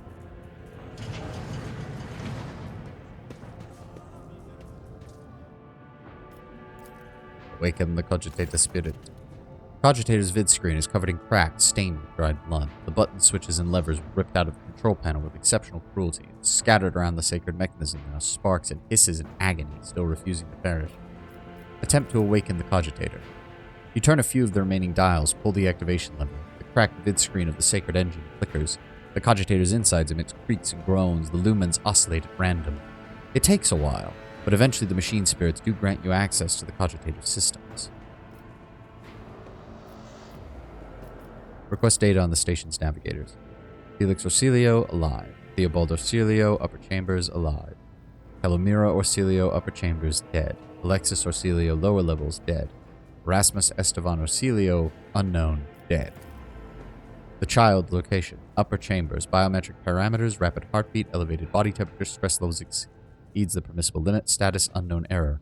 Attention. Calming procedures advised. Attention. Upper chambers inaccessible. Error. The control rod is not present. The rod has been misplaced. Immediately contact a station keeper or the Navis Laboratorium custodian. Examine the logs. The archive data stored on the Cogitator's local data crypt is partially corrupted, but you still manage to access the residual logs for examination. View Vox report. Vox reporting hisses for some time before you hear a voice. This is Officer A282. Do you copy? Several generators overheated on the lower levels. Chambers A to D are unpowered. The tech priest crew sent to investigate the problem is not responding. Requesting back. The officer's speech is interrupted by shouting and the recording abruptly. Officer H123 speaking.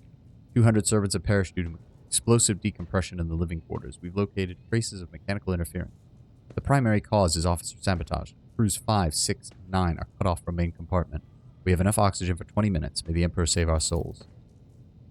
Senior station officers, this is the captain speaking. We attempted to contact the Winterscale Scion for help, but something is jamming the signal. We never received a reply and cannot be sure it was even sent in the first place. A rescue team is not coming. We are on our own. Remain vigilant. Anyone could be a traitor, you hear me? Anyone. If you are in doubt, shoot to kill. The rest of the Vox recordings are too badly distorted to make out even a single word. Examine recent entries of the incident log. Report X880, classified. The servants close to the child have started butchering one another again. An order came from above to have their remains reprocessed. 886. The negotiations with the Winterscales were a success. A new batch of servants will arrive in 10 moons. Escort them to the laboratory at once. It's imperative that we increase the new container's resistance to the child's powers. X91. Data expunged. Yeah, this is one of those ones that it's kind of weird because I have been through this tutorial segment before, so I kind of vaguely remember some of these things. Checking the security and life support logs. Warning, damage in technical compartments A12, B3, D8, H24. Warning, living quarters L10, 16, 28 depressurized. Unable to access station's docking system. Oh, we've got 4 people in chat, or 4 people viewing at least. Glad to have you all here. We're just playing through Warhammer 40k Rogue Trader right now. Lots of talking. Lots of having to read stuff, unfortunately. Well, not unfortunately. It's a pretty well-written game. Energy regulation system, unknown error. The station will transfer over to emergency power. Immediate evacuation of the facilities advised. Warning. Docking log. Log is almost completely corrupted. Managed to recover the latest entry. Regent Aranto Orsilio. Data visit classified. Reason for visit classified. Data departure classified. View the encrypted data. Required access level security captain or above. Current access level senior security officer. Sorry about that. Alright, let's see if we can do this. You easily bypass the restrictions imposed on the sacred machine. The Cogitator's overloaded processors were happily... Sorry, 1 second. Sorry, I had to burp and take a sip of water. Most of the encrypted data has been wiped. You find traces of the Purge protocol. Recovery is impossible, but a list of the most recent commands having been embedded in the machine spirit's consciousness now flits across the screen in a single creeping line. Child, delete, pick, flow, disable, access code, null station, controls, delete, activate, shuttle, self-destruct, purge, command log. Exploring the archives for a little while longer yields a surviving excerpt from the guard captain's report mentioning that the security system had recently been reconfigured without his knowledge. Only the keepers of the station have access to the life support system. Keeper Theobald has not left the child's side, and neither had I. Could it be? Yeah, big surprise. The guy that we ran into at the entryway is the asshole that's actually in charge of all of this. Start slowly turning with heavy grinding and clanking. The tired machines are going to ask station control, or at least parts that still obey the Cogitator. Open all doors on this level.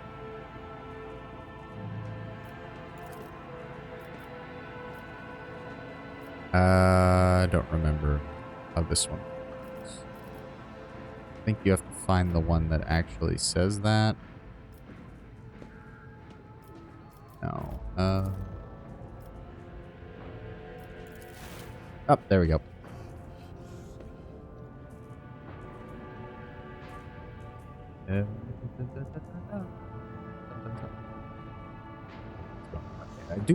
They need to get a little bit better about moving the camera around when they do these cutscenes. There was no reason for it to take that long.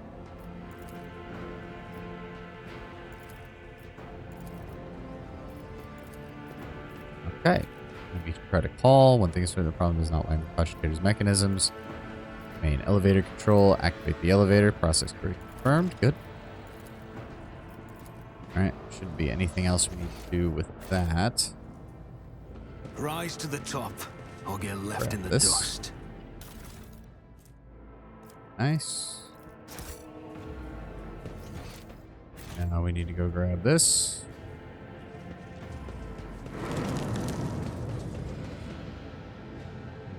Doors open, come and avenge us, they say. Alright, I gotta remember when I'm traveling with Adira that she occasionally just has these moments of insight. Data crypt KO4. The cost extension of reagents spears your nostrils and broken glass crunches underfoot. Somebody wanted to destroy the laboratory or find something. Just as I planned. Synthetic amniotic fluid pools around the floor. Barely discernible traces stretch to the side opposite the entrance. It's a flesh sample. Psi crystal. Got biogel, black water, unidentified acid. Keep your wits about you. Nope, already did that one. Anything down there?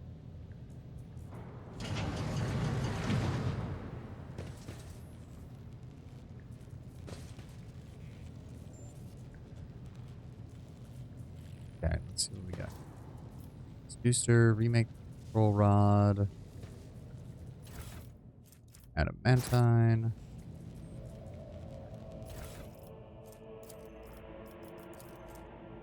Child's influence of the psycho-emotional state of various representatives of the Imperium. Access level Orsilio T prime. Experiment. Subject low-born male. Test subject exhibits signs of acute stress. The majority perished of blood loss within a day of being placed in the laboratory chamber due to the inability to halt the discharge of ocular secretion. The body's subsequent replacement of those secretions with connective tissue of the internal environment. The individuals with the greatest resistance to the Sacred Child's residence died several chronoturns later. Extensive wounds in the abdomen, presumably inflicted by a jagged piece of metal. Death was caused by strangulation with the subject's own intestines. The subject's final shouts exhibited concerns over abominable tentacles and void worms, hallucinations prescribed to their own internal organs. Experiment 45452, low-born female. Test subject died within an hour of entering the laboratory adjacent to the child's chambers. Most had their tongues bitten off or their jaws badly dislocated. Some test subjects lacked physical strength to separate it from the rest of the skull. Cause of death, severe head injury caused by impacting the wall or the floor. Paralyzed patient who lost the ability to speak due to the shock caused by a manufactorum accident, male. Test subject noted a tingling sensation in the deteriorated tissue. During Regent Aranto Orsilio's visit to the child, the test subject smiled and started humming, most likely trying to carry sympathy in tune, and then attempted to address the servant who brought him food. A lengthy conversation was prohibitive due to the servant's lack of a tongue.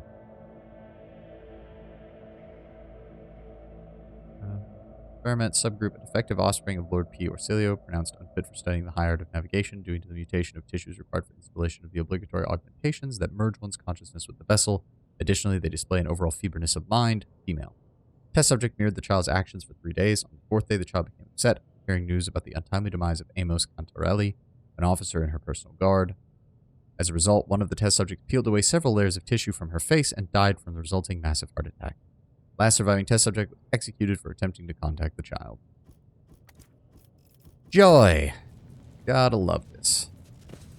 Absolute joy. Yeah, please don't kill me. I always keep my options open. I don't think I even have the option to if I wanted to, buddy. Let me see what we got here. Discover that the corrupted flesh of the mutant reacts most unusually to the crystals we purchased from the Winter Scale Dynasty. I strongly recommend grinding the reagent to catalyze the reaction. Do not use acid under any circumstances. Trust me, you will not like having to tend to the burns for the next few dozen turns in a row. The bleed data crepe H41 OK for the calculated, which means it is no longer necessary to remain near the device while waiting for the reaction to start. Okay, so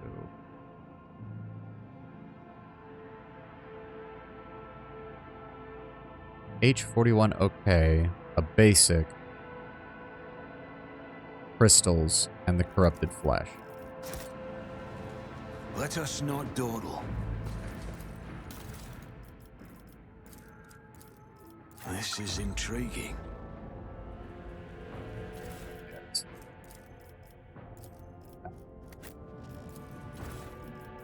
So grind down. adamantine that we got.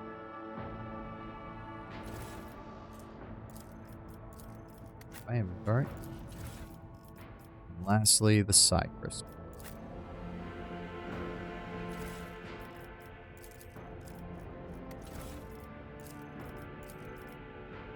Yep, crystal dust. Okay. I always have a backup plan. Tissue flask. Mutated flesh sample, right? Yeah, navigated flesh sample. Mutated flesh sample. Catalyst flask. Black water. Biogel.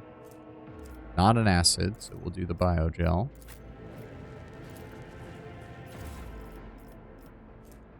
This was the crystal dust. And then... What was that? H41OK.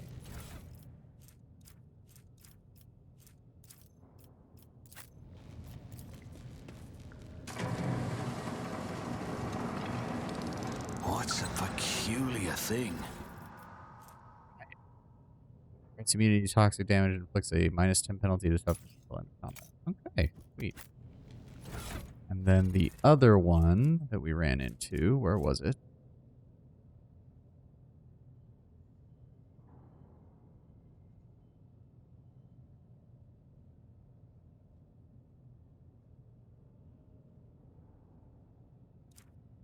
But we don't want to use adamantine dust in Blackwater, which means the Navigator flesh sample needs to go with the unidentified acid and the meteorite dust, maybe?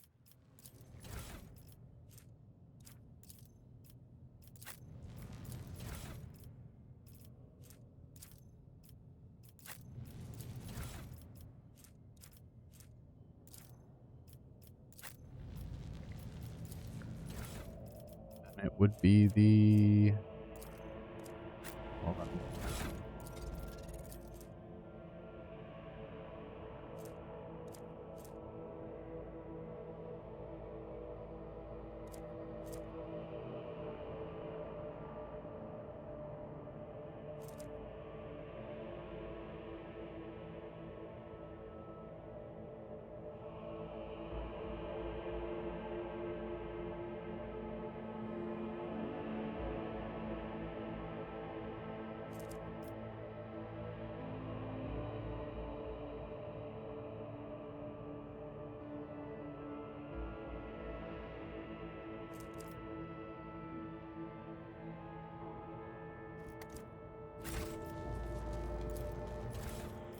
Wait a second. Hold on. Oh, I can't pull it back out. Are you... God damn it. No, it's not letting me pull it back out. Oh, frick.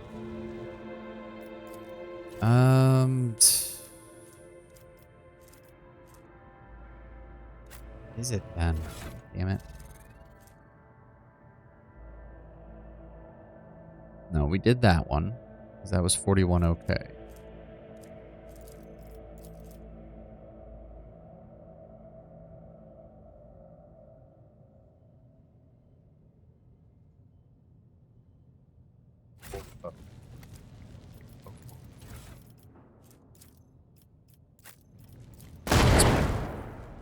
Well, that failed.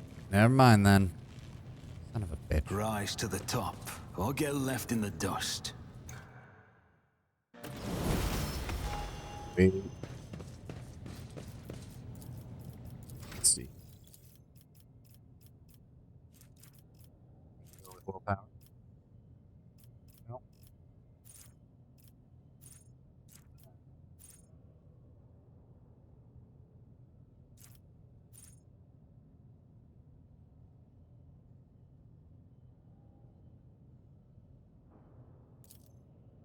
Straight flames. They can't turn the fire off. We want that.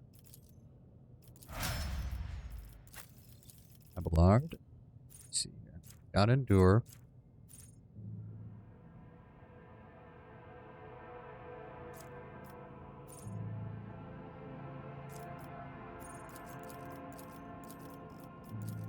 So that's all.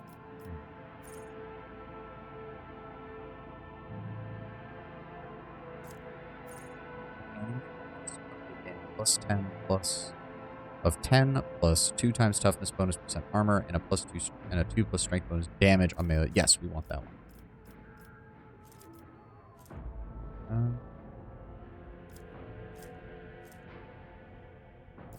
Go with Carouse. It's his main skill for the most part.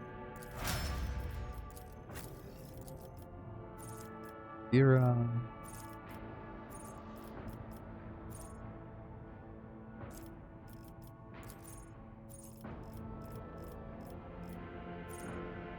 Know if there was... Oh, right. Second sight. That's what we wanted. Longer range for her.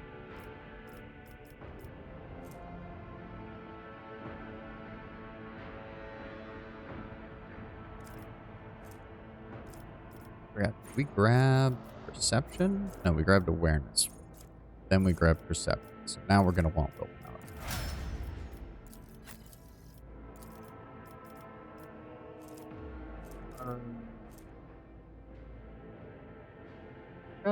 Maybe?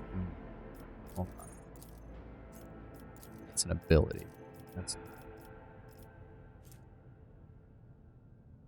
go with ballistic skill or go with agility? I think her agility's still good though.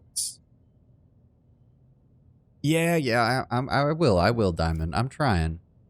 To be fair, I know that there's a way to reset their archetype or what you've selected before you get to the as long as you do it before you go to the next level or whatever. So I will definitely do a refresh on that if I need to. But right now, let's see. She doesn't need willpower. I don't think she needs strength right now. I do want to give her heavy weapons eventually, but there's a way to reduce the strength requirement for that. I know that. Her agility also starts at 50.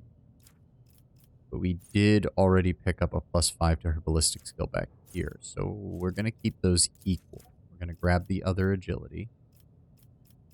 And then her next one...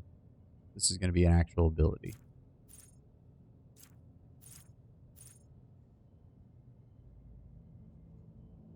Rapid fire, because eventually she's going to be taking a heavy bolter, and we want to be able to flood the field with bullets.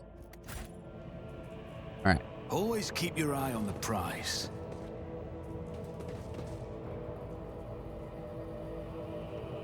I don't know. Why does it do that? Sometimes I click and it doesn't actually want to move the characters. I do not know why. No, the transducer didn't have anything in it. Oh, did we miss something here?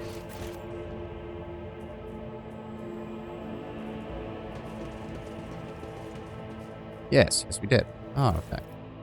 That is grants a plus willpower bonus to warp lore. Interesting.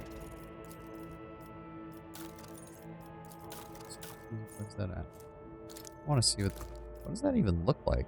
Hold on. Where's the app? Oh man, that actually looks kind of cool on him, but it's not as useful as getting the +1 resolve whenever you... Well, honestly, it doesn't matter. And it does get my... We're usually not hard up for that, so we'll keep that off for now. I actually like the look of that. That's got a real psyker sniper kind of look to it. All right. Need to go back over here and make our way back into the main building.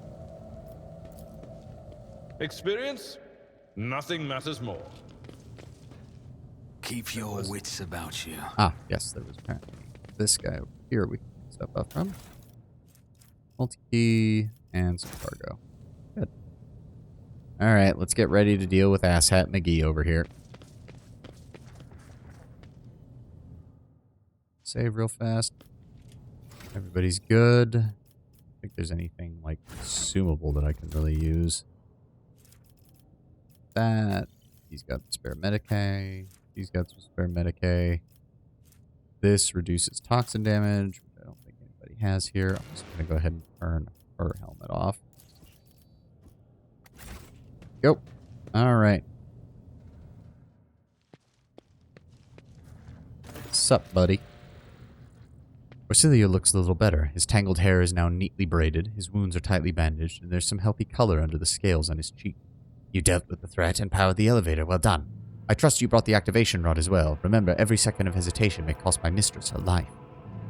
Adira suddenly cocks her head and drives her nails deep into her shoulder and starts mumbling. The crossroads. There are 2 paths, both stained with blood, both leading to the accursed eye. They all wear masks, so poor and flimsy they fall at the slightest touch. One hiding a blind man, another a traitor. What paths, Adira? Cannot say. One is paved with blind faith, the other with hatred and treachery. Both lead to tragedy. You simply have to decide what kind of tragedy you like the most. Who is who? Who do you see behind the mask? My whispers are giggling nastily. They will not speak. Naughty little things. They say that tearing off the masks is your concern. Thank you, Adira. Adira nods tiredly and glances at Felek out of the corner of her eyes. This station has enough problems without your sorcery, psyker. Hey, I take offense to that. I resemble that remark, thank you very much. Felix waves Adira off and looks at you expectantly. I have some more questions regarding what happened on the station. You think they are worth the life of my mistress? Who is this child mentioned in the documents and reports that I found? You meddled with something that should have been left alone. The keeper folds his arms and shakes his head. The child is what the station's servants called Lady Cassia, for the commoners' dirty mouths must not sully her name by uttering it. You see, it is not beneficial for all servants to have their vocal organs altered. Some prove to be more useful when they are still able to speak. The madman I fought were convinced that we were the traitors. Felix gives an indifferent shrug. That's why they're insane. We really healed the ramblings of retainers who dared to raise their hand against the scions of a noble bloodline. I do love... I trust you, Felix Orsilio. Let us go rescue your mission. The servants alone cannot be blamed for what happened on the station. Most corpses I discovered were either unarmed or feeble. Do you really think mere servants could plan a coup? The senior officers were just as guilty. Half of my guards butchered one another because they suspected treason. As for the real culprit, the coup was staged by those closest to the mistress. Destroying the shuttles, shutting off power, disabling the security system. The logs indicate too many things requiring special access. Access only available to a keeper. As I'm sure you are aware, there were 2 keepers at the station, and your guess is correct. Theobald Orsilio, the demented old man obsessed with Lady Cassia and her power, and also the one to blame for the woes that have befallen Yurak 5 and our noble line.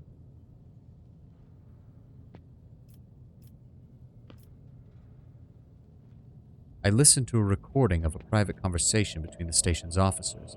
You were very lenient toward them, purposely neglecting security protocols. I was lenient, true, and in the end I paid a steep price for it. Look at the destruction around us. The insurgents have left almost nothing of my home. The keeper spits out the last few words with particular bitterness. I also saw the security captain's report. Only the keepers have access to the station's systems, but Theobald stayed at his side the entire time and could not have initiated the self-destruct protocol. Which means he did it before the report was filed. Or after, or... Felix's stern face twists in disgust. You dare suspect me of what happened? The one who is going out of his way to preserve what little there is still left? By the God Emperor, you will keep these slanderous accusations to yourself. Enough lies, Felix. I'm certain you are the one behind this. Felix nods wearily. I suppose it is time to remove my mask. Congratulations, you found me. But did you really expect me to be sincere this entire time? To welcome you with open arms, an ally of Tisiphone and her monster? The accursed child who has tormented the navigators of House Orsilio for years. Do not make me laugh. You arrived to help her completely destroy our house, and I cannot let that happen. The hells are you babbling about? I know nothing of this Tisiphone, or monsters of any kind. You do not? In that case, accept my sincerest apologies for the deception and earlier behavior. I had no intention of making an enemy of a von Valencia's nor of destroying the station that served as my home for so many years, but they left me no choice. You cannot even imagine what monster lurks in the upper chambers, an evil, a plague, a pestilence upon our bloodline that seeks to destroy House Orsilio from within. And Theobald and his followers, mindless fanatics serving it. Lady Cassia is a scion of a merciless tyrant, but it is not her relation to Tisiphone.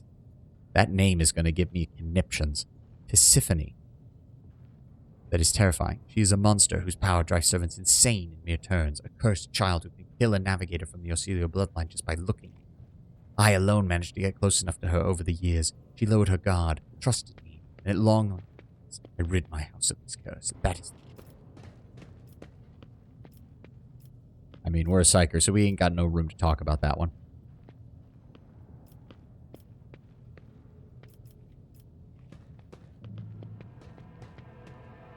If your cursed child agrees to become my navigator, I will gladly rid you of this burden. No, you do not understand. This, you are correct. This may work. It's certainly possible. You're going to need this charm. Hands you a precious stone without a setting. Its luminous surface remains cold to the touch, no matter how long you hold it in your hand. If you manage to press it against the monster's skin, whether by force or by guile, the baleful influence of her powers will recede. You'll be able to take her and leave the station.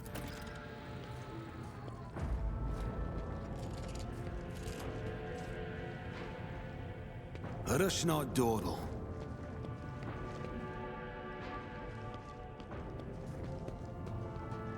Oh, I can't talk to him. Weird.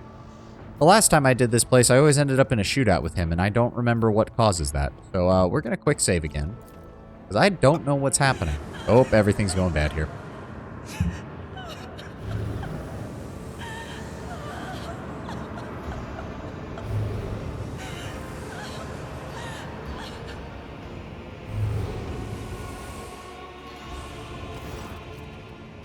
Pale figure with unnaturally long limbs covers her face with her hands, which are deformed with talon-like nails. Her deathly pale face coated with blood that continuously streams from scarlet-misted eyes. Her spined gills slightly hidden under her disheveled hair twitch nervously as you approach. Only now do you notice the third eye on the young woman's forehead, hidden by a jeweled ornament, and when your eyes meet, you sense overwhelming, soul-smothering power. As the otherworldly creature gaze slides over you, your entire core shudders in terror. Flashes of past warp nightmares re-emerge from the shadows of your memory and paralyze your will. You gasp for air in terror, drowning under a crashing wave of pain. You cannot catch your breath. Hot tears burn on your cheeks. Why is this happening? Why is it happening to you? Why do you feel so lonely and so much pain? Do these feelings even belong to you? Adira emits something between a moan and a drawn-out whimper. As if my own little pals weren't bad enough, now this one's barging into my head. Somebody stop her! Heresy. Argenta looks at the tall figure with a strange mixture of anger and sadness, then lowers her head, her white hair veiling her face.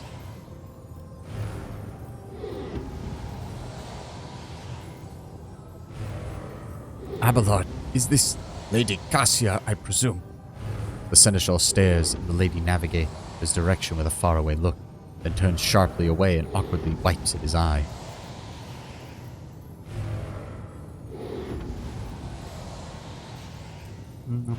Could take the persuasion check, or we could take Iconoclast. Fortunately, it is an Owlcat game, so taking this will give me experience, whereas taking this probably won't. Lady Cassia, I'm here to help you. Please calm yourself. She wearily shakes her head and lets out a drawn-out sound similar to both a sob and a howl of a small wounded animal. What is happening? Has someone called my name? Are all the betrayers dead already? And you? Who are you? I am Sovani de Ferenzi von Valencius. It is a pleasure to make your acquaintance. Unease settles over her features and she nods cautiously. Pardon my manners, Sovani de Ferenzi. I did not expect to make such a gracious acquaintance in such a time of great sorrow for our house. What is this? I feel faint. And there she goes. The heavy-set old man who's been kneeling nearby erupts into low sobs, his eyes swollen from crying, dart desperately around the room as though a veil of ignorance has been ripped away from them. The child, Lady Cassia, where are you? Sacred child. Throne preserved. Despite his venerable age, the navigator leaps up and rushes to the young woman's side. You! The old man shifts, revealing his face to you. Funnily enough, I actually like the navigator helmets. It's just goofy enough that I think it really works for a psyker group like them. I don't know why. I just think it works really well for them. It is threaded with jet black veins, and his bulging, milky white eyes bear a striking resemblance to those of a dead fish. A sickly sweet scent assaults your nostrils as if the old man's flesh is rotting inside his decaying husk. My eyes fail me, for they are unable to make you out as either enemy or ally. I'm warning you, one wrong move will bring the wrath of House Orsilio down upon your head. Watch out, Lord Captain. This one's so deranged, it's making the Whispers shriek like crazy. He might just open that eye of his. Threatening the head of the dynasty is a grave offense, esteemed whoever you are. Abelard places a hand on his weapon. At present, I am trying to determine what is happening on Urak 5. I'll grant you do not look like the pirates who have come coveting the riches of Urak Station, or the scoundrels in Felic's service. Who are you? I am Savani de Ferenzi von Valencius, rogue trader. Another rogue trader in our corner of the galaxy? Interesting. You kind always make an appearance in desperate times to cut a deal that benefits one side alone. Given that you have not so far drawn your weapons, your intentions seem peaceful, and so House Orsilio now asks a service of you, to save the life of the child in exchange for future cooperation. Do not hurry to answer. Think on it. Make yourself an ally or enemy of our house. You decide. What is the curse that has taken a hold of everyone in this room? Curse? You do not understand the sacred gift given to this child. When the child is sad, we all weep. When the child is smiles, we all laugh giddily. And if the child wants blood, the world turns crimson. The child's will is the will of the great Tisiphon. Tisiphone. God damn, I knew that name was going to mess me up again. For she is the heir of House Orsilio. And they say I'm dangerous with my witchcraft, Idira mutters under her breath. You look frightening. The fish eyes look at you with unwavering dignity.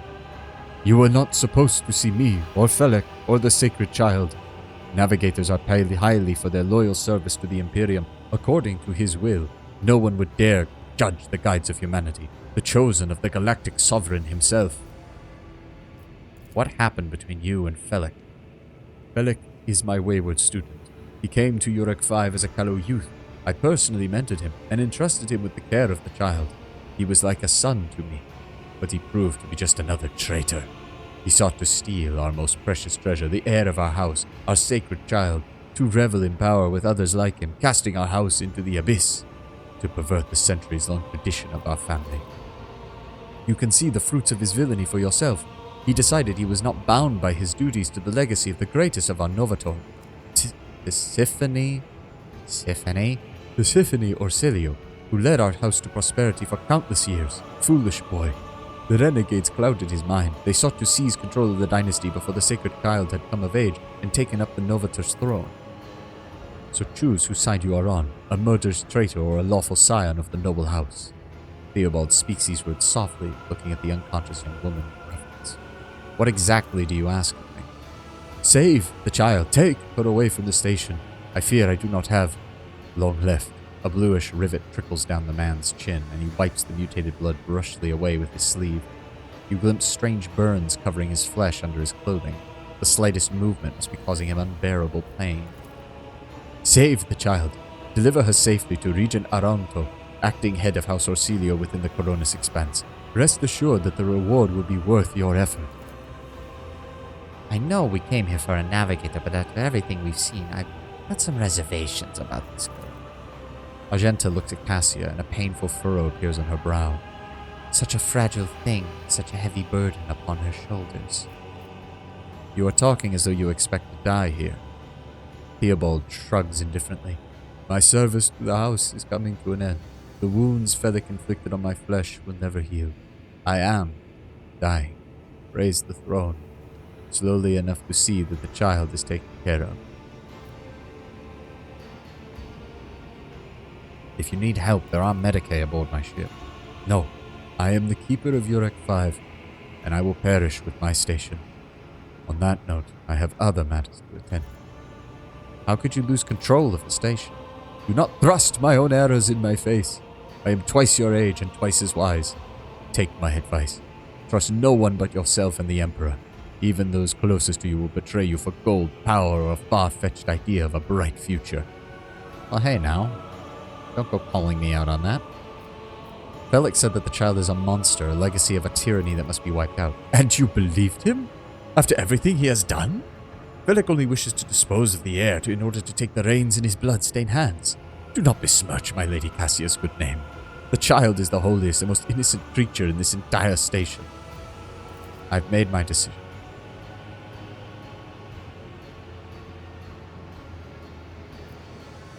Velik is a monster. We shall deal with it together. Theobald dips his head in favor of your proposition. Allies are always welcome, even temporary ones. I will revive the child. Do not be alarmed. The power of House Orsilio's heir will help us to destroy our enemies and shield us from Velik's navigator forces. But you, rest for a time before the battle. Huh. So I guess we go back down and fight? Why do I have these colored visions? What the hell? The world feels less vivid. Perception, willpower, and dodge all reduced by 10. Oh, vey. No one appears to be living in the cage. Somebody still filled the trough with dried fruit and fresh water. It is as if the painting was rendered by several different hands. The timid, uncertain lines are interlaced with rough and furious strokes coming together in arcane shapes. As you see the stub of the tongue. There. Child safety is paramount. I always keep my options open.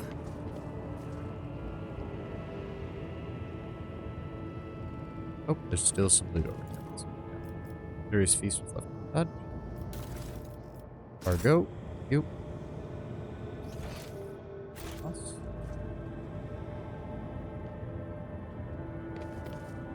Got here. The Lady Navigator's private library is brimming with essays, novels, and personal accounts from the trailblazers and explorers of the Imperium. Okay.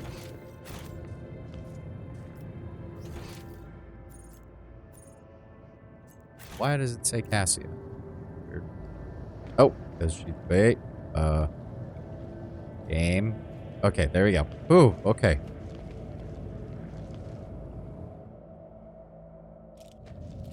Oh, so we actually get help. Cool. The last time I had to do this, I had to fight him on my own, and that was a bit of a bitch. That is enough, boy. You betrayed the child, our house, and Tisiphone herself. Surrender. I am the savior of our house, and I am prepared to pay the ultimate price. Kill them. Oh, sorry. Stretched while I was doing that.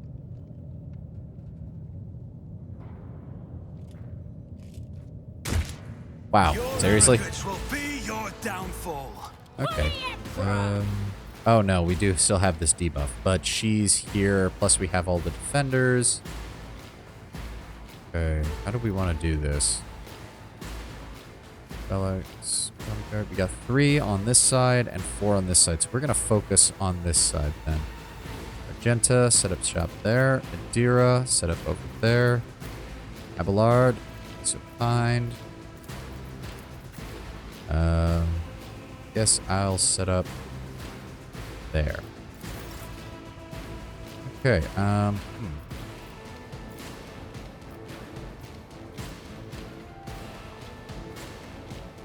do it. Yeah, I guess we'll just do that right off the bat. Try to see if we can at least get close to I will him. not. Oh, just drop that 50? Seriously? God damn it. Well, that was largely a waste. Please do not blow yourself up again. Okay? But of course. Shadows are reversed for a moment. I swear to God, Adira. Yeah, don't... Please. Please. Do not blow yourself up again. Analyze enemies. We're going to go ahead and throw that on him. Was it you? Or... Get a bonus against that. Oh, okay. Oh. I don't know what that was doing, but thank you. And he's dipping out. Missed. Good. Abelard. Go ahead and...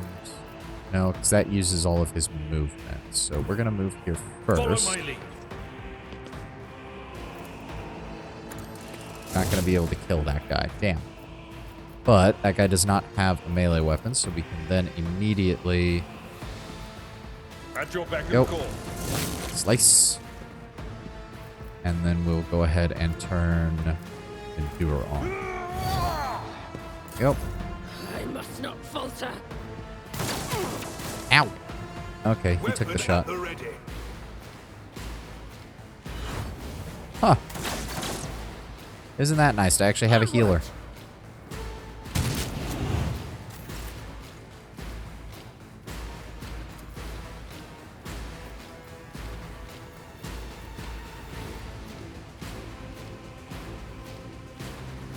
Go. Thinking here.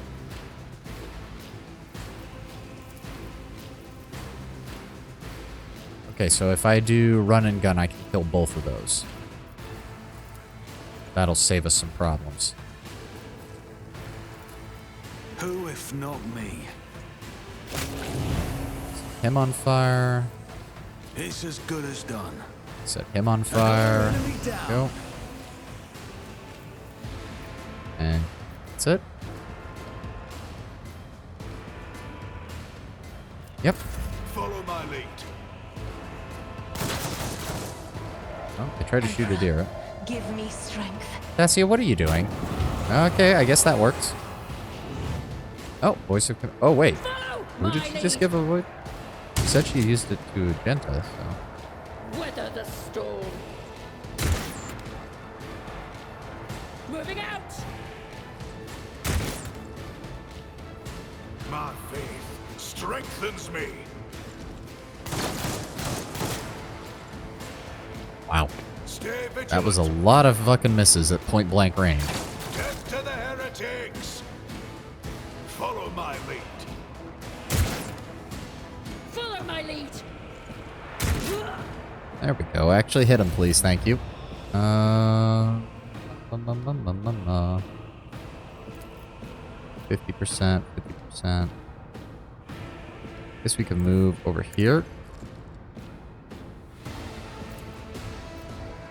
How is it still 50%? Oh, whatever. Try to shoot him. Thank you. The Emperor's judgment. Thank you very much, Argenta. We're gonna switch you to a rifle because I'm convinced you're gonna blow up if I use another psychic ability. I know what is to come. Really? I'll take a pot shot at him for them. Yeah, I didn't expect much. Good hit. Good hit.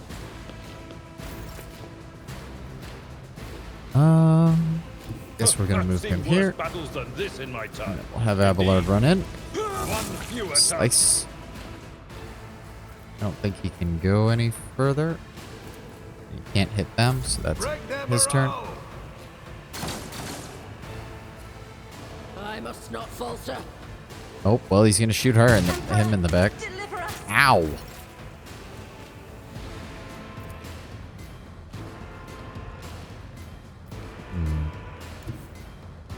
Don't let your guard down. Go here. Pop him in the head. Good hit. Good hit. We are near the end of the combat act. I'm just gonna do this. Give myself another shot. Come on. Damn it! I get one more. Come on. I hate you, game. Please finish him off. Smack. Onward. Yeah, do you guys realize that this is bad for you? Your boss is kind of dead. You're gonna actually... Nope, you're just gonna keep... Okay, they're gonna keep fighting. Weather the storm. Hey, we're back up to 4 people. Welcome, welcome. Weapon at the ready. Oh my god, so many. How did you miss like 3 of those 5 shots? Moving out. Oh my god, they... I mean, don't get me wrong, I appreciate that they were around to, you know, The enemies of the Emperor draw will be fire. undone. Certainly made things a lot easier. Please kill him. Thank you. Cover me. I don't think Yadira can even shoot her from here. I'm not so sure. Can't hit that either. Just enter and then. That does nothing to help. Okay, there we go. Damage. Abelard is worthless over there. He's not going to get there in any time anyways. Follow my lead. Oh my god. Please hit her. Thank you. Nice. Nice. There we go. Nope. There he goes. Theobald coughs up bluish blood. The armor plate on his chest is perfect. Oh, I didn't realize this was going to be voiced. Survive. Return to the fold of your house as your destiny demands. There is a tangle of metal and viscera where his abdomen ought to be. When the navigator's pale eyes find Cassia, he quietly rasps. No! Don't leave me alone in this violet-brown haze! Wake up! Your mistress is giving you an order! Do you hear me? Cassia looks at the navigator's body in bewilderment, and you are overwhelmed with an inexplicable sense of loneliness and grief. He was a fine seer of the war. He fought for his mistress until the end. Yeah, no. Enough's enough. I've had my fill of waterworks, thank you. Adira brusquely wipes away her tears with pointed determination. I regret that we had to meet under such circumstances, my lady. What need have I for your regrets? I just want things to go back to the way they were before. Cassia looks sorrowfully at the destruction around her. What are you going to do to me? Well, we're going to be nice, because we're not a bad guy, all things considered, and she did just have her entire life completely and utterly obliterated around her. Lady Cassia, I, Savane de Firenze von Valencius, rogue trader of the Imperium of Man, offer you my protection and grant you shelter aboard my vessel. I beg your pardon, but what about my servants? Yurak 5 is still full of people loyal to House Orselio. All who can be saved will be given succor on board my ship. We need crew anyways. I'm not going to have enough to spare to give her additional servants right now anyways. As a Lady Navigator of House Orselio, I accept your gracious offer of protection. Please, take me to your vessel. I can no longer bear the pain of this place. Alright, everybody, get ready to go. Rise to the top, or get left in the dust. We also need to pick up everything. Everybody, you got everybody?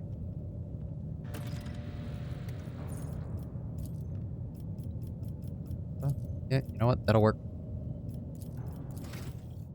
She's got the officer. Oh. Now, hers are weird because if I recall correctly... Yeah. So she's an officer, so she wants fellowship.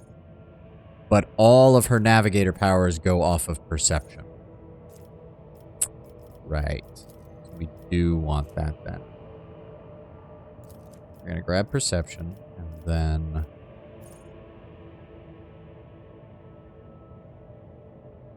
Oh, I see they finally put a cap on that, because I distinctly remember when this game first came out that that one did not have a cap, and you just gained +5 bonus every time somebody got an extra turn.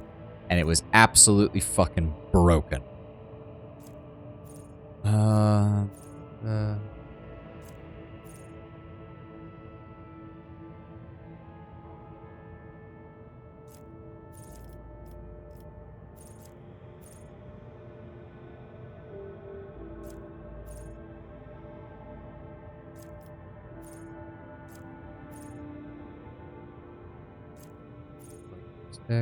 Additional all attacks of opportunity, cannot dodge them. Every 5 bonus characteristics staff.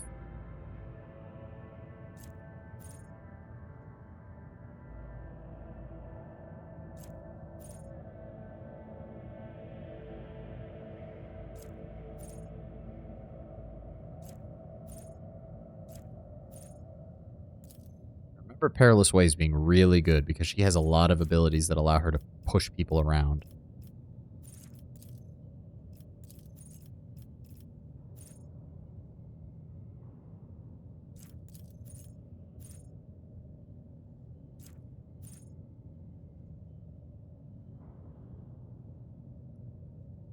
And we do want commanding voice because she's going to be giving out our extra orders and extra turns. We're definitely going to want that.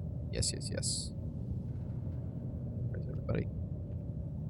Is there money to be made? Let's go. Clean the bodies out. Long last. No, that's what I've got to... Right, that's going to that. That's going to that. Keep that. Let's see if we can do something with that. Tactical goggles. Very nice. Yep, here, we don't need a shotgun. Keep the extra las gun in case we need it. Off. Oh, wow, we can... Wait, we can actually loot him? Huh. Bryce Pioneer's Bracers. Every time the wearer deals damage, the target's weapon skill and ballistic skill is reduced by 5 for 2 rounds. Stacks up to 6 times. Oh, wow, okay. Every time the wearer deals damage. Oh, that actually could be really useful, given that I'm pretty sure that means all of my psychic abilities will trigger that. I would have to get rid of 3 to tech use. But I know we're going to be picking up a tech priest here pretty soon, so hopefully that'll be something to deal with. It's 5% crit chance. Yeah, we'll go ahead and give her that. Hopefully that looks a little less stupid. It does. Good.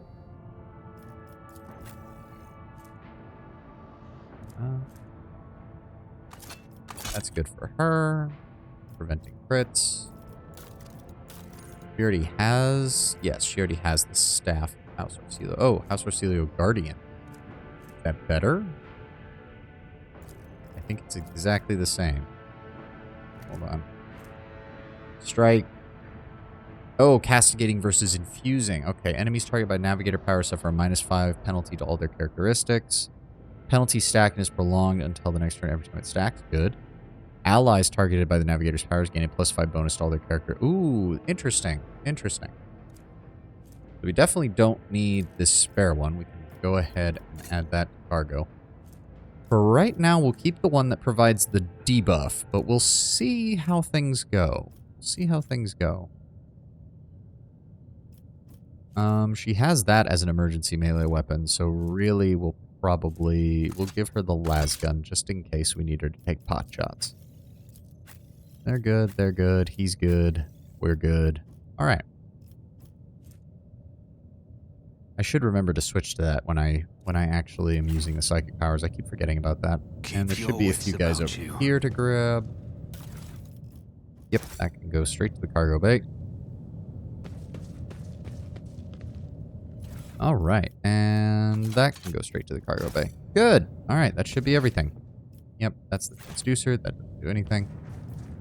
To the void ship. Get us the hell out of here.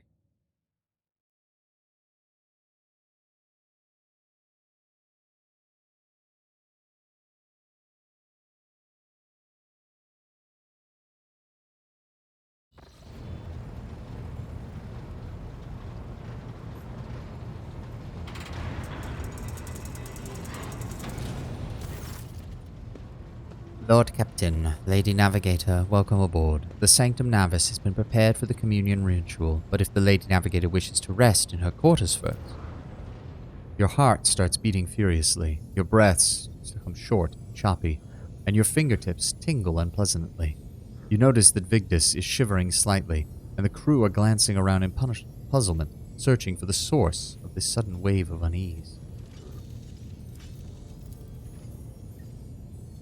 Without even looking at the Voxmaster, Cassia waves her away. First, I wish to speak with the rogue trader. Leave us. Yeah.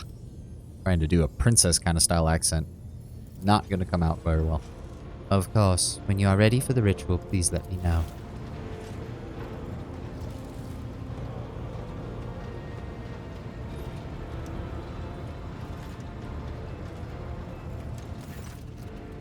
Cassia sweeps her pensive gaze over Vigdis, then, lowering her lashes slightly, turns to you. What is it you wish to speak to me about? After a few seconds' hesitation, Cassia lets out a small exhale and then raises her chin. I have not yet thanked you for saving me on the station. My thoughts were clouded with so much mournful ash when Theobald's heart stopped, but you acted honorably and did not exploit me in that wretched position, and for that I am immeasurably grateful. I am also deeply grateful that you saved my servants, especially my valet. Uwe served on the station for more than 5 years, much longer than any who preceded him. He knows how to properly attend to me during journeys through the Immaterium, what to serve me for breakfast. His presence envelops me in a cloak of amber. But now, Cassia throws back her shoulders, I am ready to go to the Sanctum Navis and perform the sacred rite. I require brushes, canvas, and the best paints you have on board, but no red. Why are you asking for such items? Now is not the time to indulge in painting. You are asking questions, the answers to which you cannot comprehend. Perhaps I may explain it all to you at a later time, but now our time is too precious to waste. As a navigator of House Orsilio, I give you my word that without the canvas and paint, we have little hope of a smooth journey through the warp. I have no reason to lie. Tell me more of what the ritual entails. I doubt the uninitiated could understand the mysteries of navigation, but I shall try to explain the essence of it. I must merge my mind and will with the machine spirit of the ship so that I may become one with the vessel. Cassia lifts a lock of hair from the back of her neck, revealing gilded implant ports. After that, I use the House Orsilio ritual, which I am loath to reveal to you, to free my mind of all errant thoughts, and then it is time to open my third eye and peer into the depths of the warp itself. Among the nightmarish visions, mirages, and creatures of the abyss, only the light of the Emperor is the truth that will lead me from star to star, from system to system. Oh, the light, the guiding thread so fine it can slip from one grasp at any moment. Cassia unfurls her hands as though dropping something. But you have not to worry about. The navigators of House Orsilio never lose their course. And why do you refuse red paint? Cassia gestures towards the servant standing beside her. Uwe will give his blood before the ritual, as always. I shall ensure that all necessary supplies are delivered to the Sanctum Navis. Cassia nods and thanks. I shall take my leave of you for the duration of the rite. I ask that you do not follow me. Few can survive the gaze of my warp eye when it is open. And we've got our navigator. Thank God. Emperor. Thank the God Emperor.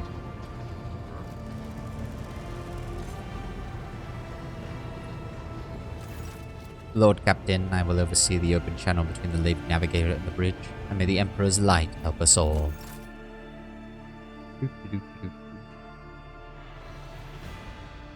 The Voxcaster in the Sanctum Navis picks up the susurration of clothes, pious chanting, and the metallic clicking of implants. Then the serene voice of the Lady Navigator breaks the silence. Initiating communion ritual.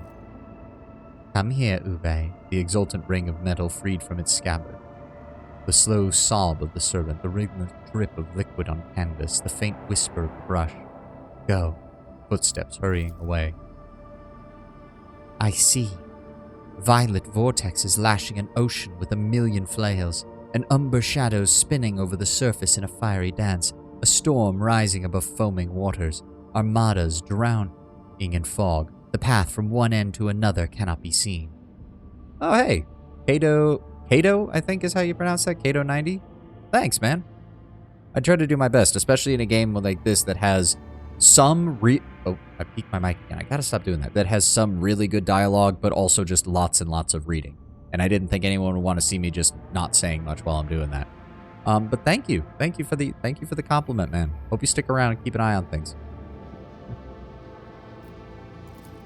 And here, beyond the wall of glass, a daughter forsaken by her father yearns for her brother. The sun's pale... Freaking my mic. Hold on a second. What is going on with my mic? We're going to drop that ever so slightly. Right now. Okay, that's looking a bit better. There we go. And the sun's pale disk goes in tireless pursuit of her. No, of me. Its frozen rays lie. That spring is here. The light is deadened. The great ruler is... gone. The Voxmaster recoils at Cassia's words and accidentally snaps one of the cogitator levers. The panel beneath her fingers emits sparks, and the Voxcaster falls silent. She quickly flips a series of switches and bows guiltily. My abject apologies for cutting off the broadcast, Lord Captain. I have never heard the warp speaking through a navigator before. The connection is restored now. It will not happen again. No, we're not going to whip the frickin' Voxmaster. We have few enough crew as it is, and it be an asshole maneuver. Cassia, are you alright in there? Soul-shredding screams drown out the Vox transmission. The servants in the Sanctum Navis howl and shriek as wild beasts, moaning in pain, their throats raw from the strain. And then, silence. The dull thud of dropping bodies proclaiming their final fate. It appears the servants were part of the Lady Navigator's right, as it was for her predecessor. I will arrange for the bodies to be removed from the Sanctum Navis after the ritual. What is left? Rogue Trader, I fear I have unfortunate news. Endless blackness has spread across the canvas, dividing what should be whole in two. My sight cannot glimpse the light of the Emperor as clearly as before. I cannot turn around. My brush only draws me onward. The way is blocked. Yep, this is in reference to the birth of the Theatrix Maledictum, which split the galaxy in two after the breaking of Cadia in the Eye of Terror.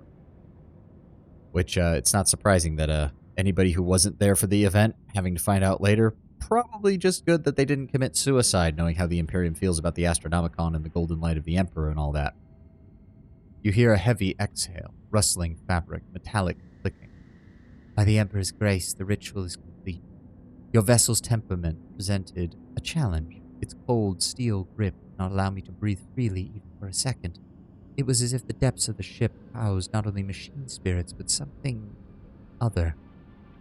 I will retreat to my chambers and recover my strength. Send for me if you have need of me. Lord Captain, congratulations on acquiring a navigator. Spare me a few moments of your time, please. There are several matters that require your attention. First of all, I would like to report on the condition of the station Urak 5.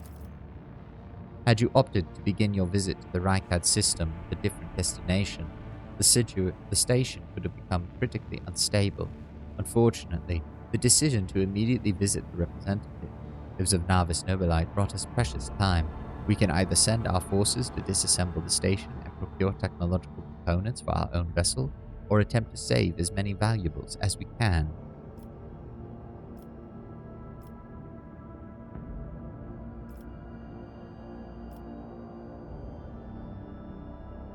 Oh, before starting this game? That's a tough one, Kato. That's a tough one. There's a couple of lore channels online. Luton09 does some good basic level breakdowns of 40k. I will say, though, that Rogue Trader does have a slight advantage. It's got a lot of... Let me see if... I don't think I can... Yeah, there's none in here, but a lot of the text logs that are in here will have little hyperlinks that when you mouse over them are going to give you more details about individual things. It actually kind of helps.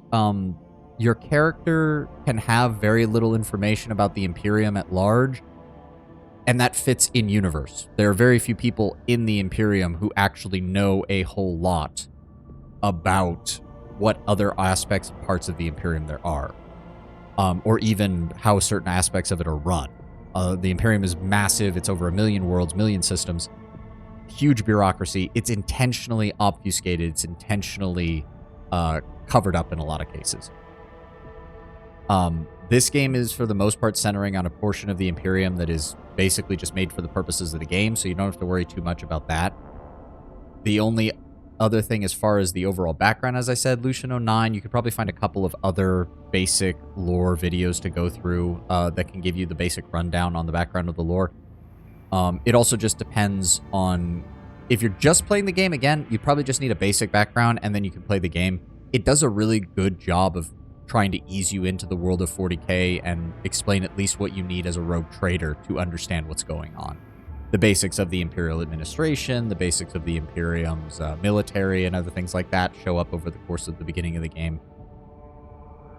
So it is honestly really newbie friendly as far as this goes. If you wanted something that was a little bit very bare bones story-wise, but could be really easy to get into because you don't really need any background, you can look into picking up Warhammer 40k Space Marine, which is on Steam. The sequel is going to be coming out later this year, but the original one, it's a nice, simple God, I peaked my mic again. Gotta stop doing that.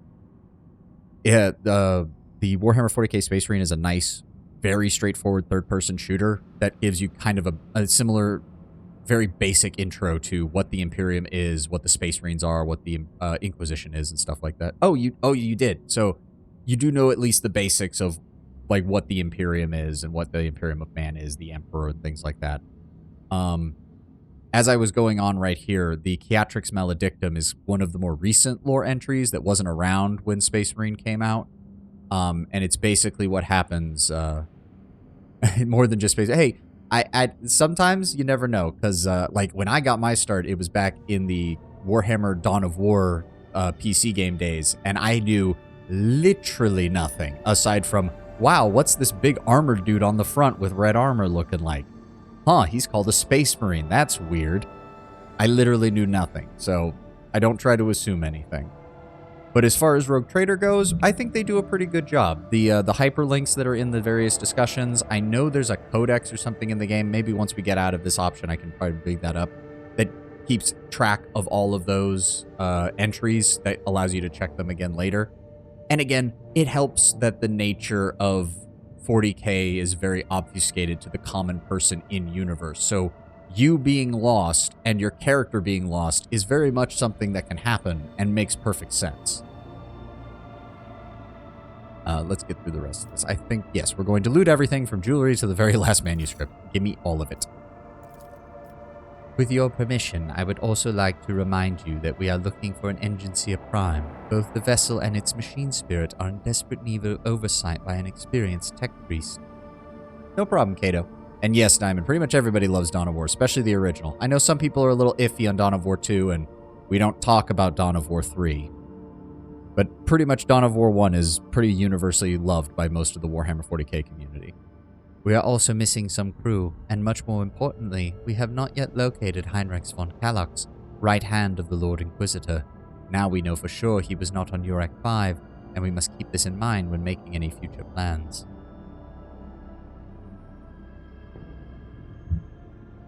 Oh, sorry, I had to take a drink of water there. Thank you, Vigdis. That will be all. As it pleases you, Lord Captain. Now I know I want to go here first before we go to the other planet. Oh. Lord Captain, there is some commotion on the officer's deck. The Lady Navigator has left her quarters and is currently in the wardroom, where uninitiated crew members are shunning her in terror. Perhaps you should find out what has brought Cassia to the deck.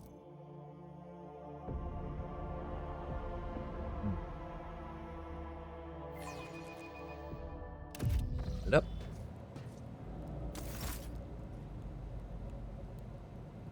Like to imagine that the crew is literally... Lord Captain, my apologies. I did not notice your entrance. I'd like to imagine the crew is literally just off screen, like hugging the walls because she just is scaring the shit out of them. The Lady Navigator is engrossed in perusing the dusty tomes, which appear to have been neglected by the other officers, be it because of sloth or dullness of mind. When you walk closer, she looks up at you, starts, and hides a weathered look behind her back. Now, if I remember from when I went through this tutorial the last time, this is where you can start her romance, and I'm still debating in my head if I want to romance her and lean more into the dogmatic, or if I want to romance a certain Eldar that I know is a companion later and lean into the psychic side of things. Again, not letting the Imperium down, but also, I mean, it's a space elf. Who doesn't want to have hot space elf girlfriend? Bloody hell. Gotta work on where I place that mic stand. Yes, I know. You can start calling me a traitor for liking the Xenos, but the Eldar aren't too bad, all things considered. Yes, it is heresy. It's glorious, glorious heresy, in the best way possible.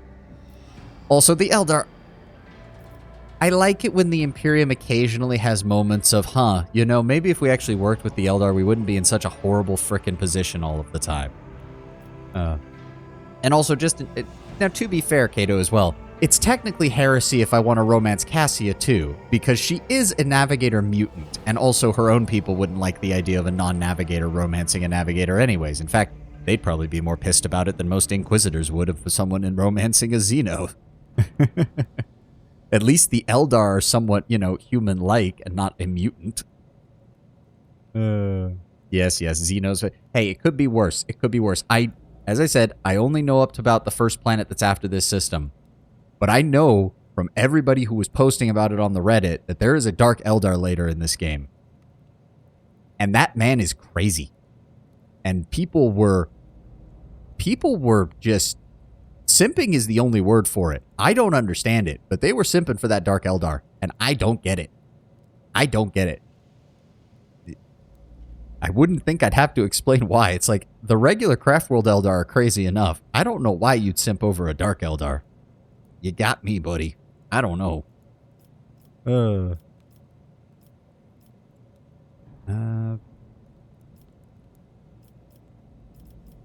go with this one. I see you are fond of reading. Oh, this.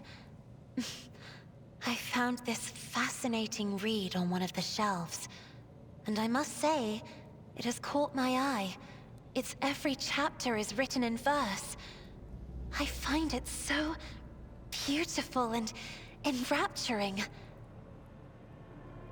I also find it a bit weird because Cassia gives off, like, I don't know, damaged younger sister vibes to me. Less, like, it's kind of like Futaba from Persona 5, where it's like, I don't get how people romance her. It just seems a bit weird. Like little sibling, like younger sibling kind of thing. Like, they look up to you. They're the nicer of the characters. Why, like, I don't know. It's just a weird vibe. It's not my thing. Yurak 5 had a vast archive of its own, of course. Although most of the works within had to do with scholarly disciplines of some sort or another. Only in my sparse moments of respite was I allowed to escape into the pages of more embellished works. Assuming the red flags is in reference to the Dark Eldar that I was mentioning earlier, Kato. I mean, it's a Dark Eldar. He doesn't even need to say red flags. It's a Dark Eldar. Carnival might actually be a good way to describe it, given how they act with the witch cults and all that. Like, yeah, you're right. It's not red flags. It's a whole carnival. Dude's just rolling up with the entire clown posse, and they want to kill you. Well, no, actually, if they wanted to kill you, that wouldn't be so bad. These are Dark Eldar we're talking about. They want to do far, far worse than kill you. Maybe if I adjust the mic, is that going to be better? Testing. Okay, yeah, that's looking better. Hopefully that won't peak as much. Gotta stop doing that.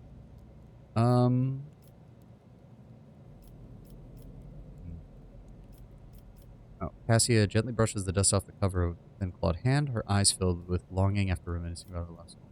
The events that took place on Yurak 5 must have shaken you greatly. Are you well? One should not underestimate the navigators of House Orselio, Lord Captain.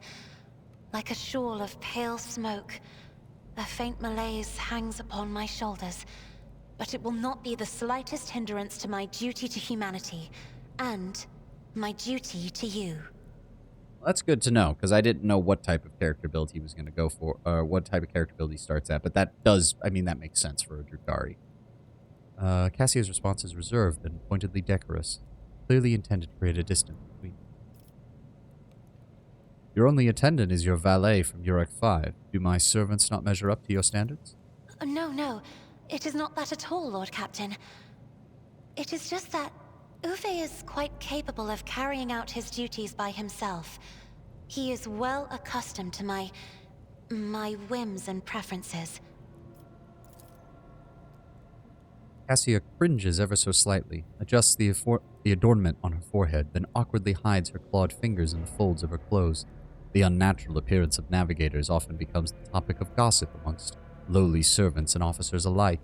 It is unsurprising, then, that Cassia prefers the company of one who is used to how she looks. Well, I hope that you've had ample time to calm yourself and your powers. There are people on this ship who are far more impulsive and dangerous to others. and far less devoted to the God Emperor than a herald of the Navis nobility.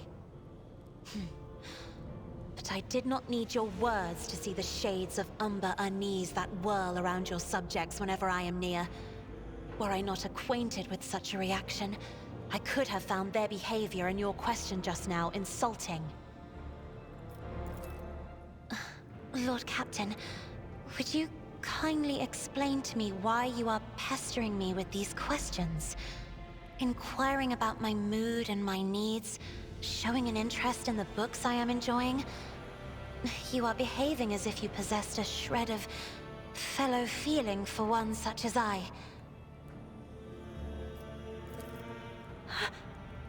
I beg your pardon, Lord Captain.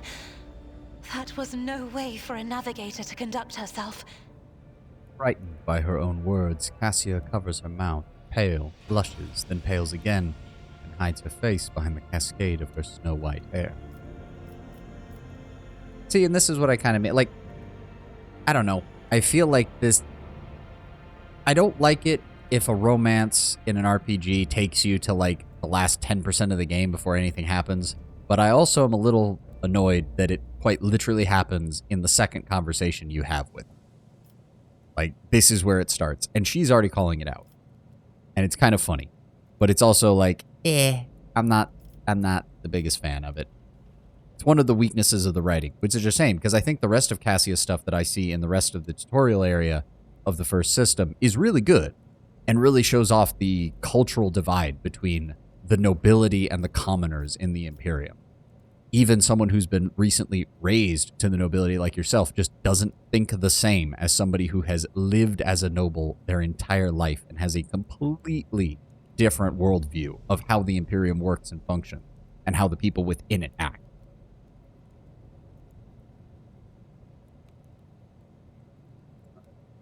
So, I mean, that's Mephiston. He's like the second strongest Space Marine Psyker in all of the Loyal chapters, aside from, I think, Tigurius. But I think Mephiston is actually more deadly. Tigurius is just the stronger psychic presence in terms of his abilities. Like, Tigurius would run away from Mephiston, because it's a case of, yeah, I'm stronger than him psychically, but he's still going to beat my ass. And also, to be fair, that's Cassia now. I saw some gameplay footage of the original vanilla release before they started patching. Let's be honest, she was insane. There's a reason a lot of the balance changes since then have all revolved around making sure that her navigator powers and her officer powers don't intermingle so much as they used to. Because it used to be you could basically... Cassia would get first turn, Cassia would set up all the buffs, Cassia would give herself another turn, Cassia would debuff all the enemies, then she would give one extra turn to another party member, and that party member would proceed to wipe the floor with the entire combat encounter. Like, there's poor combat design, and then there's just, wow, we didn't test that the players would immediately start making the most broken combos possible, and never anticipated that all of this stuff would need to, you know, not stack to infinity. No.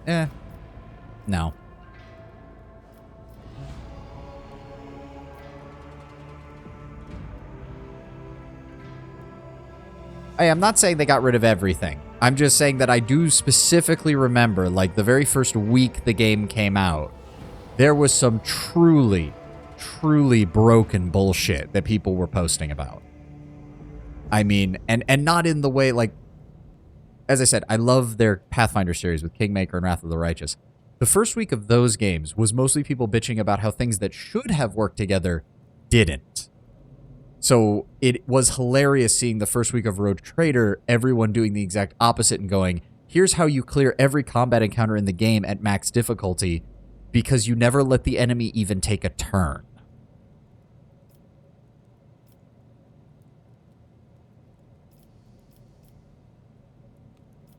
We'll go with the nicer one and hope that this doesn't lock me in. I know that one pretty much locks you into the romance, so we'll go with the... You have nothing to apologize for. Human emotions are natural, be they good or bad, and it's just as natural to share them with others. Please forgive me. I cannot even understand myself right now. Your words and attention have reminded me of life on the station. of Theobald and Felek. I do not understand. They were merely the keepers of Urak 5. So, why do memories of those two make me feel a strange heaviness here? And even basic things like this, like all the wealth in the world does not make one prepared to have to deal with, basic human emotions sometimes. We've all been there. At the same time, I find myself overwhelmed with new excitement and anticipation. At last, I have set foot outside my familiar walls and into a world that I have only seen before in the pages of books. Your ship alone is a treasure trove of remarkable artifacts and curiosities. And just imagine the things that await beyond, but... my delight must seem childish to you, surely. In your heart, you must be finding all this quite amusing. There's the other romance straight in. And that one.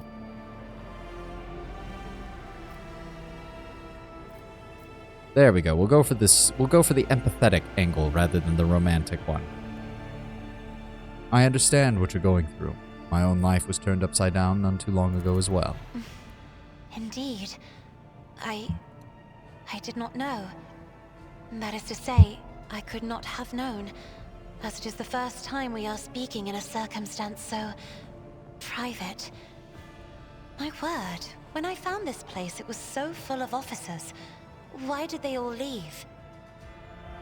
So private, she says, in a place that's supposed to be public, and the officers are probably literally desperately trying to get out of the room the entire time we've been in here. No. No.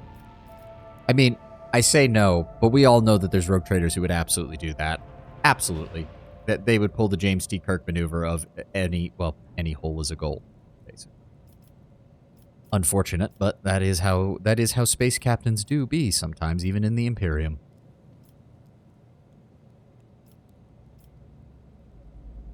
Yeah, see, that's the main thing I kind of don't like about it, Kato. It's just that, like, my favorite RPG romance has still got to be Tali from the Mass Effect trilogy. And Tali spends the entire first game kind of treating... It's kind of the inverse of what I said about the Futaba issue and the way Cassius betrayed, where it's kind of the younger sibling. Tali has that too in the first game. But then when the time you get him, you get her in the second game and you start rebuilding that friendship, it's very obvious that the relationship has shifted because she's grown up without you being there. Whereas Cassia is a combination of having to kind of instruct her as someone who is a bridge between her as a noble and everybody else, while simultaneously, again, as you're seeing here, the game just throwing her at you. Now, to be fair, if I remember correctly, because I the very first time I played this, I used to save all the time, and then I would just go through all the options to see everything. She doesn't go for these options, obviously. She's a highborn lady, after all. That would be improper in the extreme. But it's very obvious that you can still romance her even after doing it. It's just going to take a little bit longer. And if you follow the whole courtly love route kind of style with compliments and all that stuff, she just goes for it. You basically lock yourself into being like, yep, this is going to be your romantic companion throughout the game. And again, some people like that. I'm not saying the Cassia romance is bad, and I'm not saying there aren't people who can take it, who can enjoy it. Go right ahead. Just not for me. Hence why that kind of just narrows it down to the Eldar wife at later in the game. Plus with my character being a psyker, it just kind of seems to fit a bit better. I don't know. We'll get there when we get there. We're a long way off from that. Perhaps my people simply did not wish to disturb you. Or because my presence offends them. Then I must take my leave as well. I am due to inspect the Sanctum Navis after the communion ritual and prepare the chamber for the upcoming warp jump. Thank you for your company. There we go. We'll see how much more I can get done. I've only got about 20 to 30 more minutes. I can't really stream today, unfortunately. But it is the work week, and that is just going to be how it be. Let's get back up to the Void Ship Bridge. I don't think anybody has any updates to their conversations right now. We'll see. Come on. There we go. I don't believe anybody has anything. Yeah. Lord Captain. No, we're not going to say that because he wouldn't do it even if we did. Voxmaster, anything from you? Anything lately? Nope. All right. Oh, right. We have to actually do Cassia's normal dialogue. God. Greetings. All right. All right, let's go through this then. Words cannot describe how boring the bridge is without our stimulating conversations. I'm trying, Kato, I'm trying right now. It's Sundays, Mondays, and Wednesdays as best as I'm able. Last week was a bit of a total shit show because of real life commitments. I pretty much only streamed on Monday and Tuesday, and that if I hadn't streamed on Tuesday, it was only going to be Monday for that entire week, and I didn't want to do that. But right now it's I'm trying to do Sunday, Mondays, and Wednesdays. I'm trying to see if I can work in either Tuesdays or Fridays. It depends on how my real life stuff goes. With Thursdays and Saturdays being pretty much the days that I absolutely will not be streaming. I have Thursdays I have real life commitments that have been going on for years now that I have to keep up with, and Saturdays is just, for one thing, all of my favorite streamers that I like watching stream on Saturday, and that's kind of my day where I get all of my content from them. And plus, just having time to myself as well. So yeah, Sunday, Mondays, and Wednesdays as best I'm able, and as I said, hopefully expanding out to Tuesdays or Fridays if I can figure out how to finagle that as a schedule. And yes, Diamond, this game is totally worth it, and I am going to be spending a long time on this, so expect to see a lot of this in the future. I might occasionally take a break and play something else for a little bit, probably no more than one streaming day or something like that, but for the most part, this is right here with Rogue Trader is going to be my main content for a while. After that, probably another RPG. I'm a really big fan of big RPGs, but we'll see where we're at. As I said, we're way far away from that. Way far away from that. Sorry, Cassia, what were you saying? The voices in my head, I had to go talk to them for a moment. Tell me about yourself. I am a part of House Orselio, an ancient dynasty of the Navis nobility.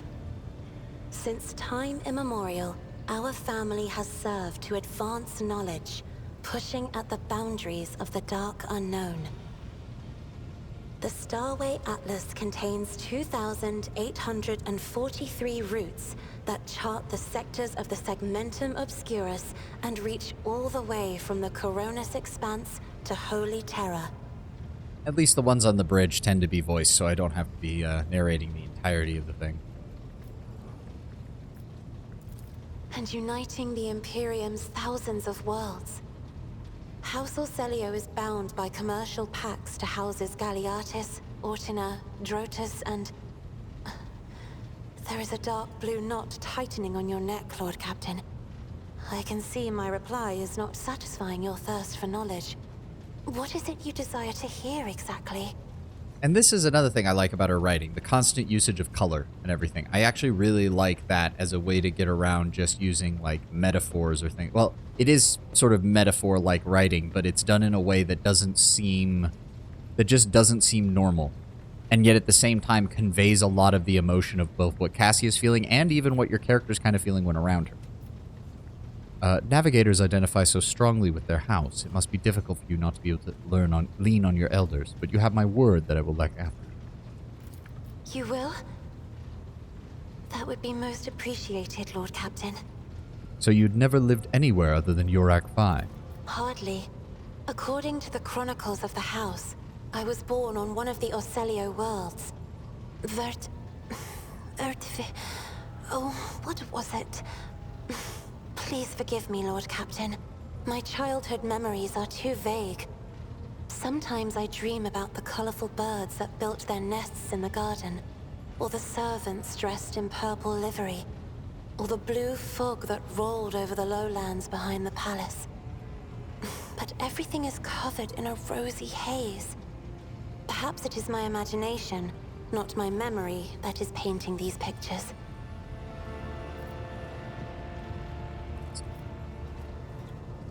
Third eye, do you always conceal it? The Navigator's open eye is baneful to whoever the warp's ruinous shine falls upon, and therefore it is the symbol of our power.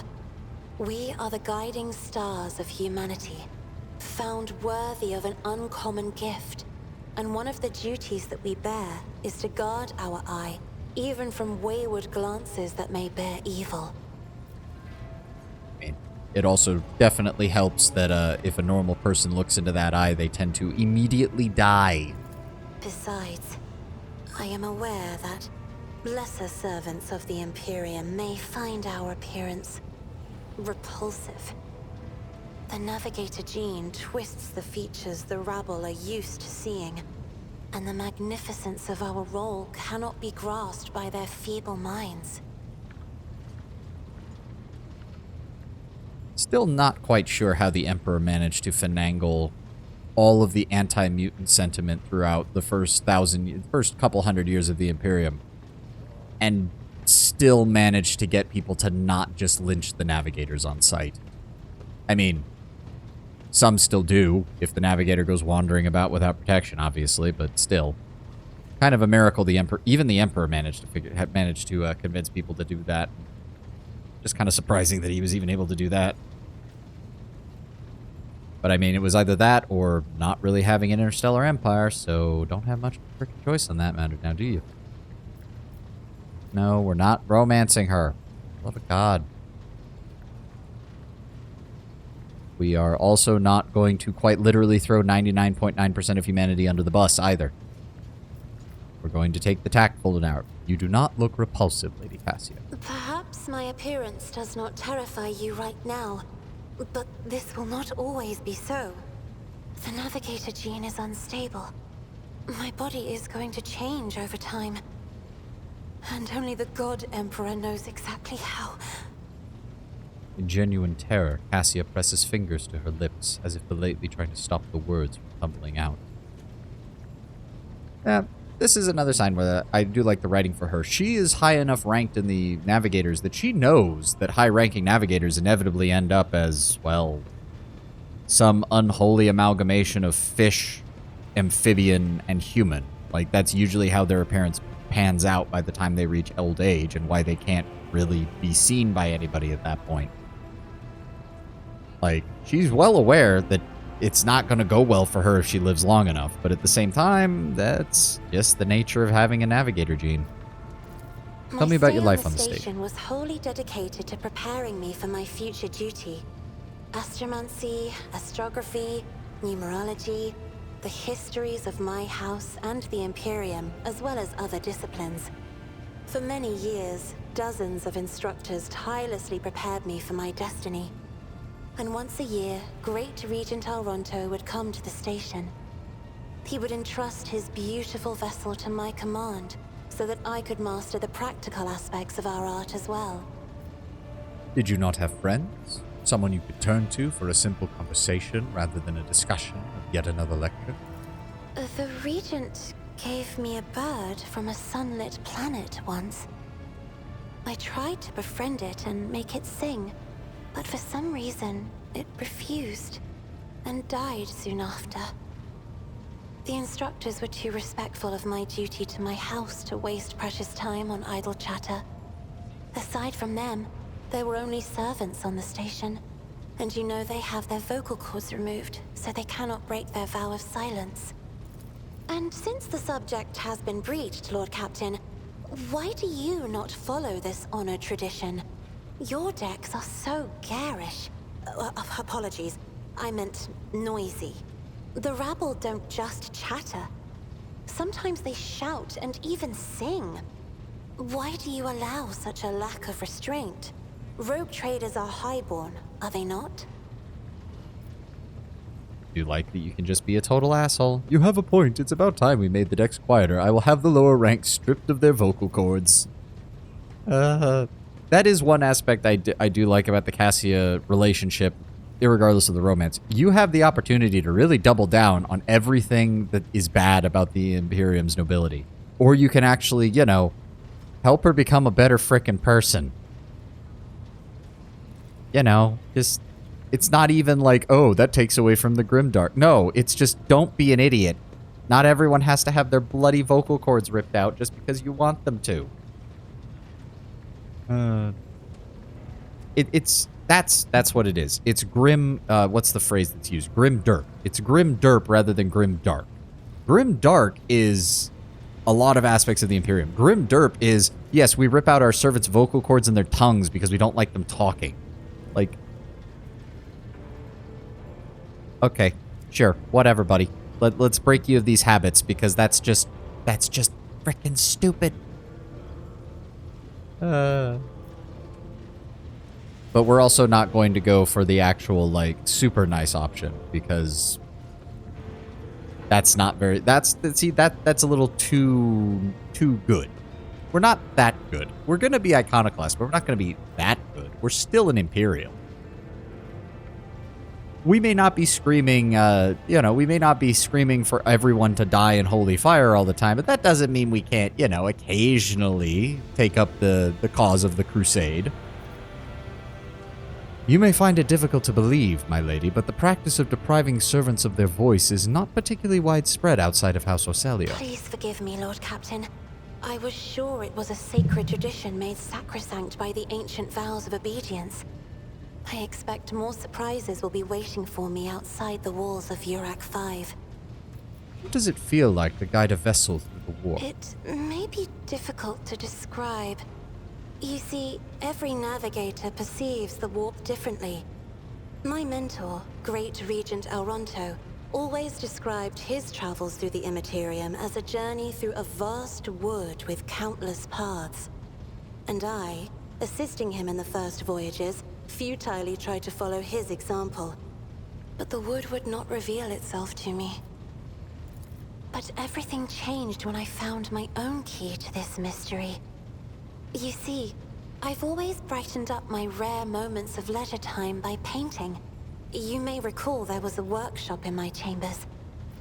As soon as I imagined the warp as a blank canvas, an indescribable feeling came over me. I moved the brush, going deeper and deeper into my own painting. Visions were hidden within the vibrant colors of my palette, and something inside me knew which should be brought out and which should be left behind. I woke up several days later, after the voyage was safely complete. I've noticed that your love of painting is reflected in your speech as well. You associate so many images with hues and colors. The Emperor graced me with a gift. I can see inner life in addition to the mundane. You cannot know that a fruit has rotten from the inside until a blade slices it in two. I can see the rot from far away. It roils like swamp mud, oozing through the bright peel. Anger and boredom, sadness and joy. Everything that people shut away inside themselves is revealed to me like colors on the canvas of my world. And this is something I am interested in seeing how they describe this later, because this sounds like something that's going to show up later as part of like her quest line or whatever companion quest they have written for her, because that's not a normal navigator power as far as I'm aware. And in fact, given the navigator's desire to distance themselves from the rest of humanity, it's very strange that a navigator of all people is born with essentially the ability to literally perceive emotion, to literally see the emotion within somebody and to influence that emotion with their own emotional state. So I do want to find out more about that hopefully later. Oh wow, we're up to 7 viewers. Wow, I think that's a new record for me right now. Holy shit. Welcome everybody. You will hear no objection from me, Lord Captain. Can you tell me about House Orselio? As the only voice of our family on this vessel, it is an honor. As long as your questions are courteous, I will answer every one of them. I take it that House Orselio has a rich history. Oh, yes. The navigators of the house came to the Coronis Expanse fairly recently, a mere 208 years ago. Before that, our ancestors expanded the borders of humankind's dominion for the glory of the Emperor, blazing trails to different corners of the galaxy. And who rules the house? Just as a rogue trader stands at the head of a protectorate, a Novator heads a navigator house. It is the Novator who decides where to look for alliances and which path their bloodline is destined to tread. As for our house, the transfer of power to a successor is currently underway. In the meantime, Great Regent Auronto Orselio is ensuring the stability of the house. So you lived in seclusion on a closed station until Felix committed his sabotage. I take it then that you must be the Novator's successor. So says Regent Auronto. Nothing is decided yet.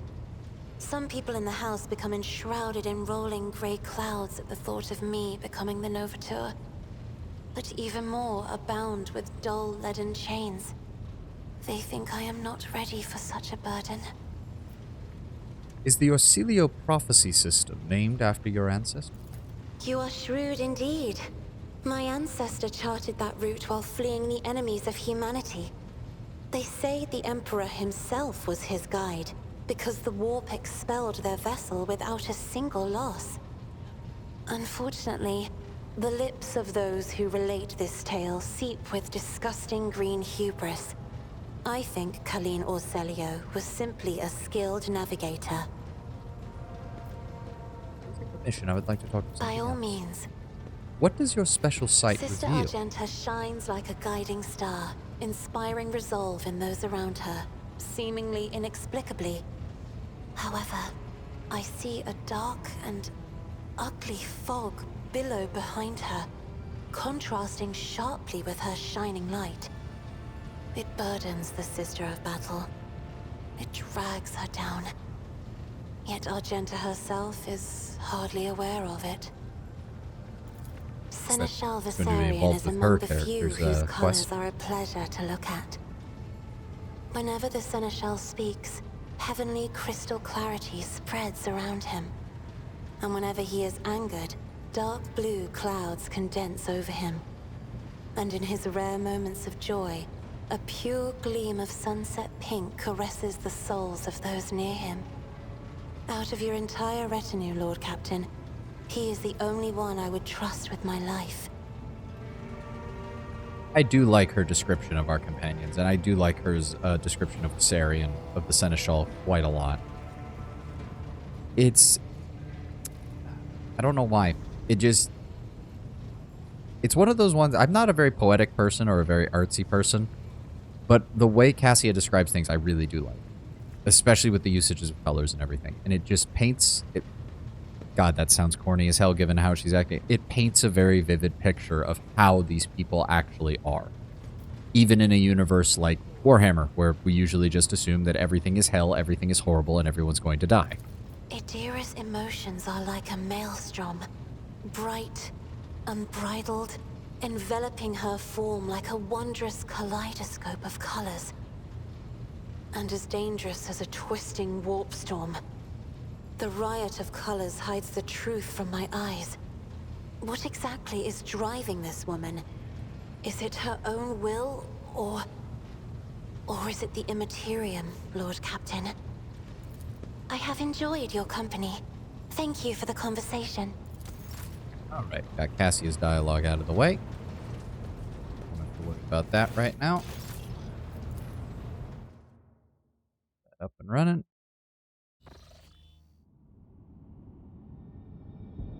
Right, we were heading for the void ship. Oh, Lord Captain, sorry to disturb you. Get the right voice. Lord Captain, sorry to disturb you. Vigdis pauses as if listening to something. It's pandemonium outside of the bridge gate. One of the officers seems to be demanding an audience with you in person. I think I hear Master Wiserion's voice. In any case, I wanted to warn you in advance.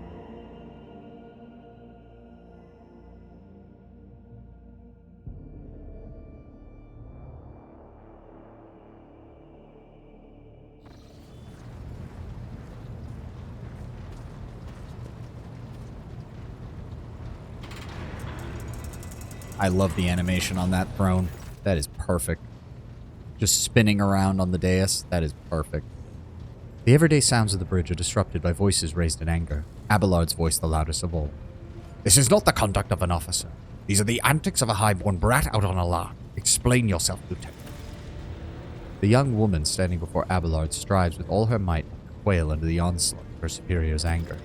She falters, but then manages to look him in the eye and say, I apologize, sir, but I must speak to the Lord Captain. Very well, Lieutenant. You may address the Lord Captain, not least because I see you have already seen fit to disturb him. Your unauthorized appearance on the bridge and the display of belligerence towards a higher-ranking officer will be logged on your personal file without delay. Lord Captain, Lieutenant Avrilla. Lord Captain, Lieutenant Avrilla Vent requesting permission to speak. Vent falls silent and then adds rashly, On a matter of extreme importance and urgency.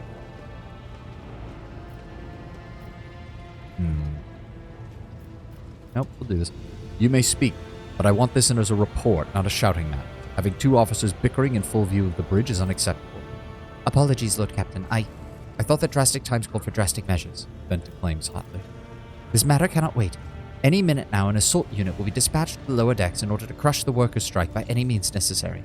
But I am convinced that this step is unwarranted and that the crisis itself was provoked by the actions of one of the senior officers. Vent is almost trembling with tension as she delivers her speech, her face extremely pale.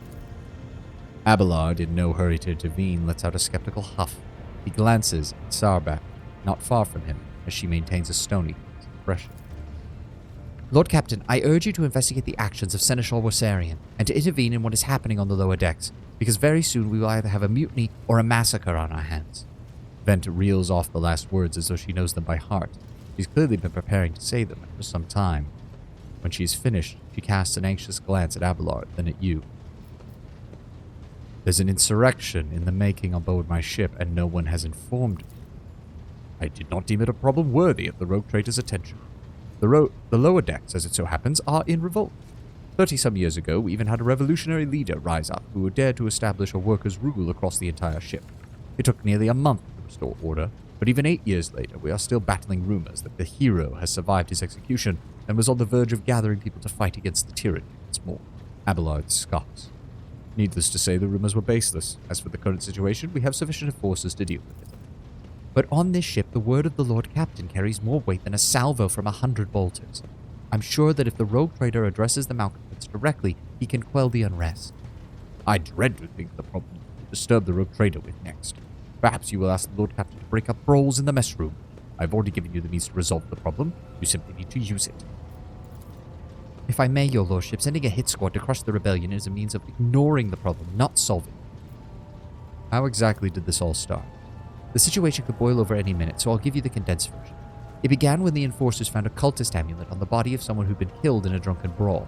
We reported it up the chain immediately, arranged for a cleansing rite to be performed, and opened an investigation. No heretics have been found alive, but the search has brought tensions between the enforcers and the workers to a head. Where does Seneschal Worsarian come into all this? That I shall explain, Abelard intones grimly. I beg you to hurry. Time is running out. I will not hurry. Since my competence is under scrutiny, I shall speak for as long as I see fit, Lieutenant.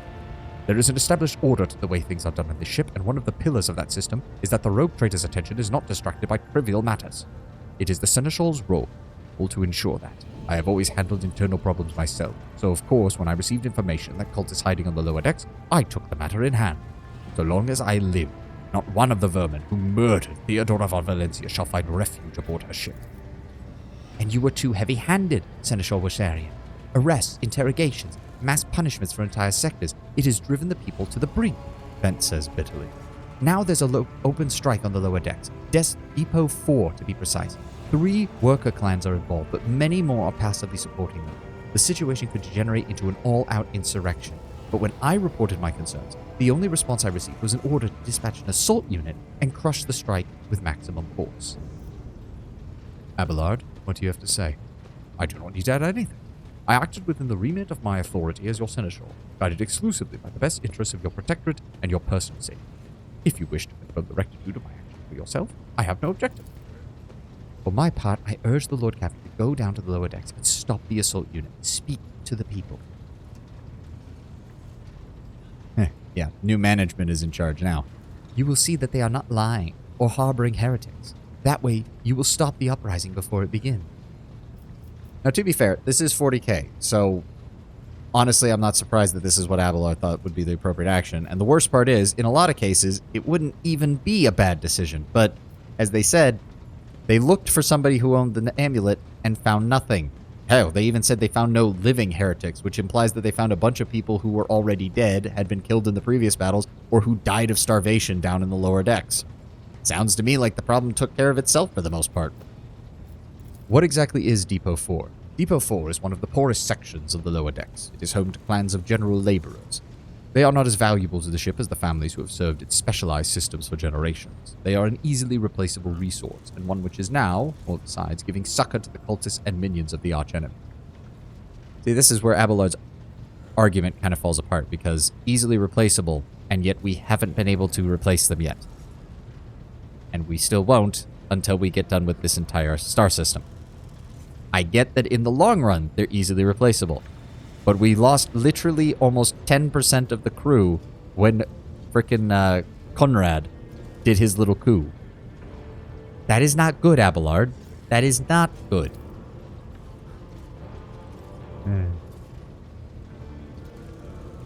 Yeah, certain aspects of the U.S. workforce, that's for sure. Depot 4 is poor and troubled, but at worst, that means drunken fights and illegal rock cut brewing.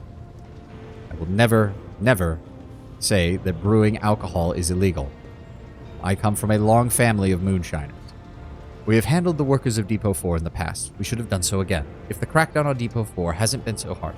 We would have done so again if the crackdown on Depot 4 hadn't been so harsh. And another important point to bear in mind.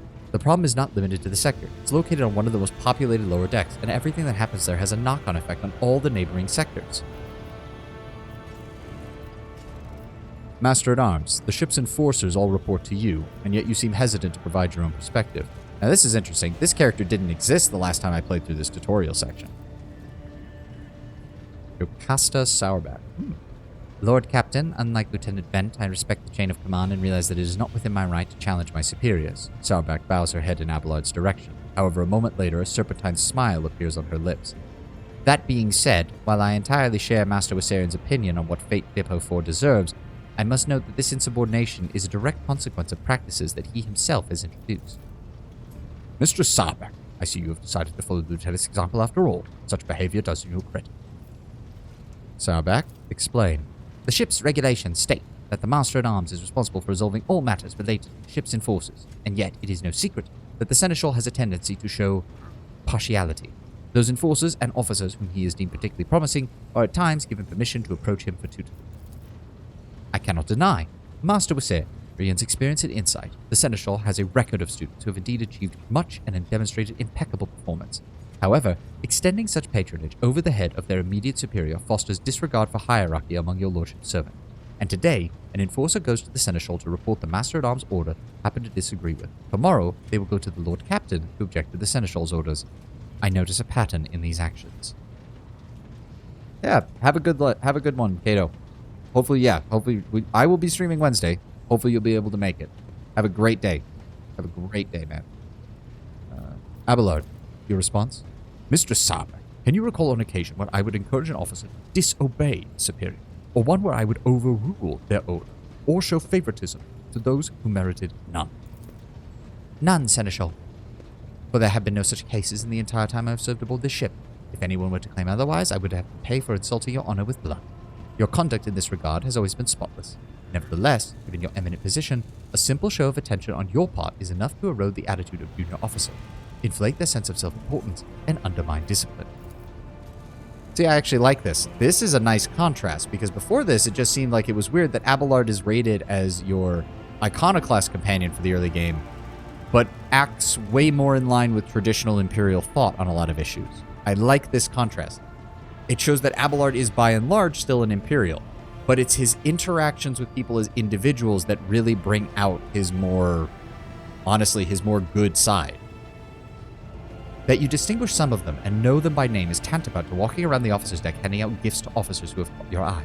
It fills those who set apart with ambition and audacity, makes them stand out amongst the rest. Enforcers are meant to be faceless servants, fighters ready to die, their fate entrusted to their commander and no one else. That is the sole foundation of order. Lieutenant Vent, would you say that the Seneschal has singled you out from your peers in any way? Lord Captain, I swear that Seneschal Wisarian has never granted me any privileges, never once advocated for me, or facilitated any promotion. Although he is the man who convinced me to become an officer in the first place. He offered me extensive guidance in my service, for which I am grateful to him. And while not all of my fellows receive such attention, I know of at least a dozen fine officers whom the Seneschal keeps in his sights to ensure that they continue to strive. I must prepare the new generation of the dynasty's servants, to instruct them, to separate those with potential from those who have exhausted it is my duty as Seneschal. This ship has Baysworths of pilots, enforcers, officers, technicians, and stewards that I have raised. By the throne, every third person standing on this very bridge right now was my student at one point. I see. Evidently, my officers are anything but a shining example of unity and adherence. Today, I only have myself to blame.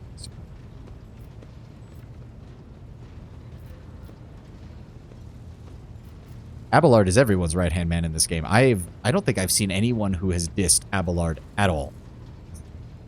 And as I said, I've only been up to basically Footfall Station's first appearance. I want to see more of him. I have a hard time, even when I got that far on my previous build before I stopped playing to let the game patch and let them do a lot of bug fixes. I was shocked that anyone would ever not take him in their party. Plus, he does the whole introduction thing whenever you meet new people, and that is just glorious to watch every time. I am certain the Seneschal was acting within his authority, but I will verify the soundness of his decisions for myself. Throne preserve you, Lord Captain. I thank you for your support. Abelard grits his teeth slightly. An enterprise bordering on the sophomoric, but please yourself, Lord Captain. However, I categorically insist that I escort. Lord Captain, I regret the enforcers were unable to handle the situation, which led to you and the Seneschal's involvement. I consider it my duty to go to Depot for myself and see to the expedient resolution of this incident. Now that's interesting. She did not exist the last time I went through this tutorial. So it will be interesting to see if she's going to be causing problems. I would imagine she will.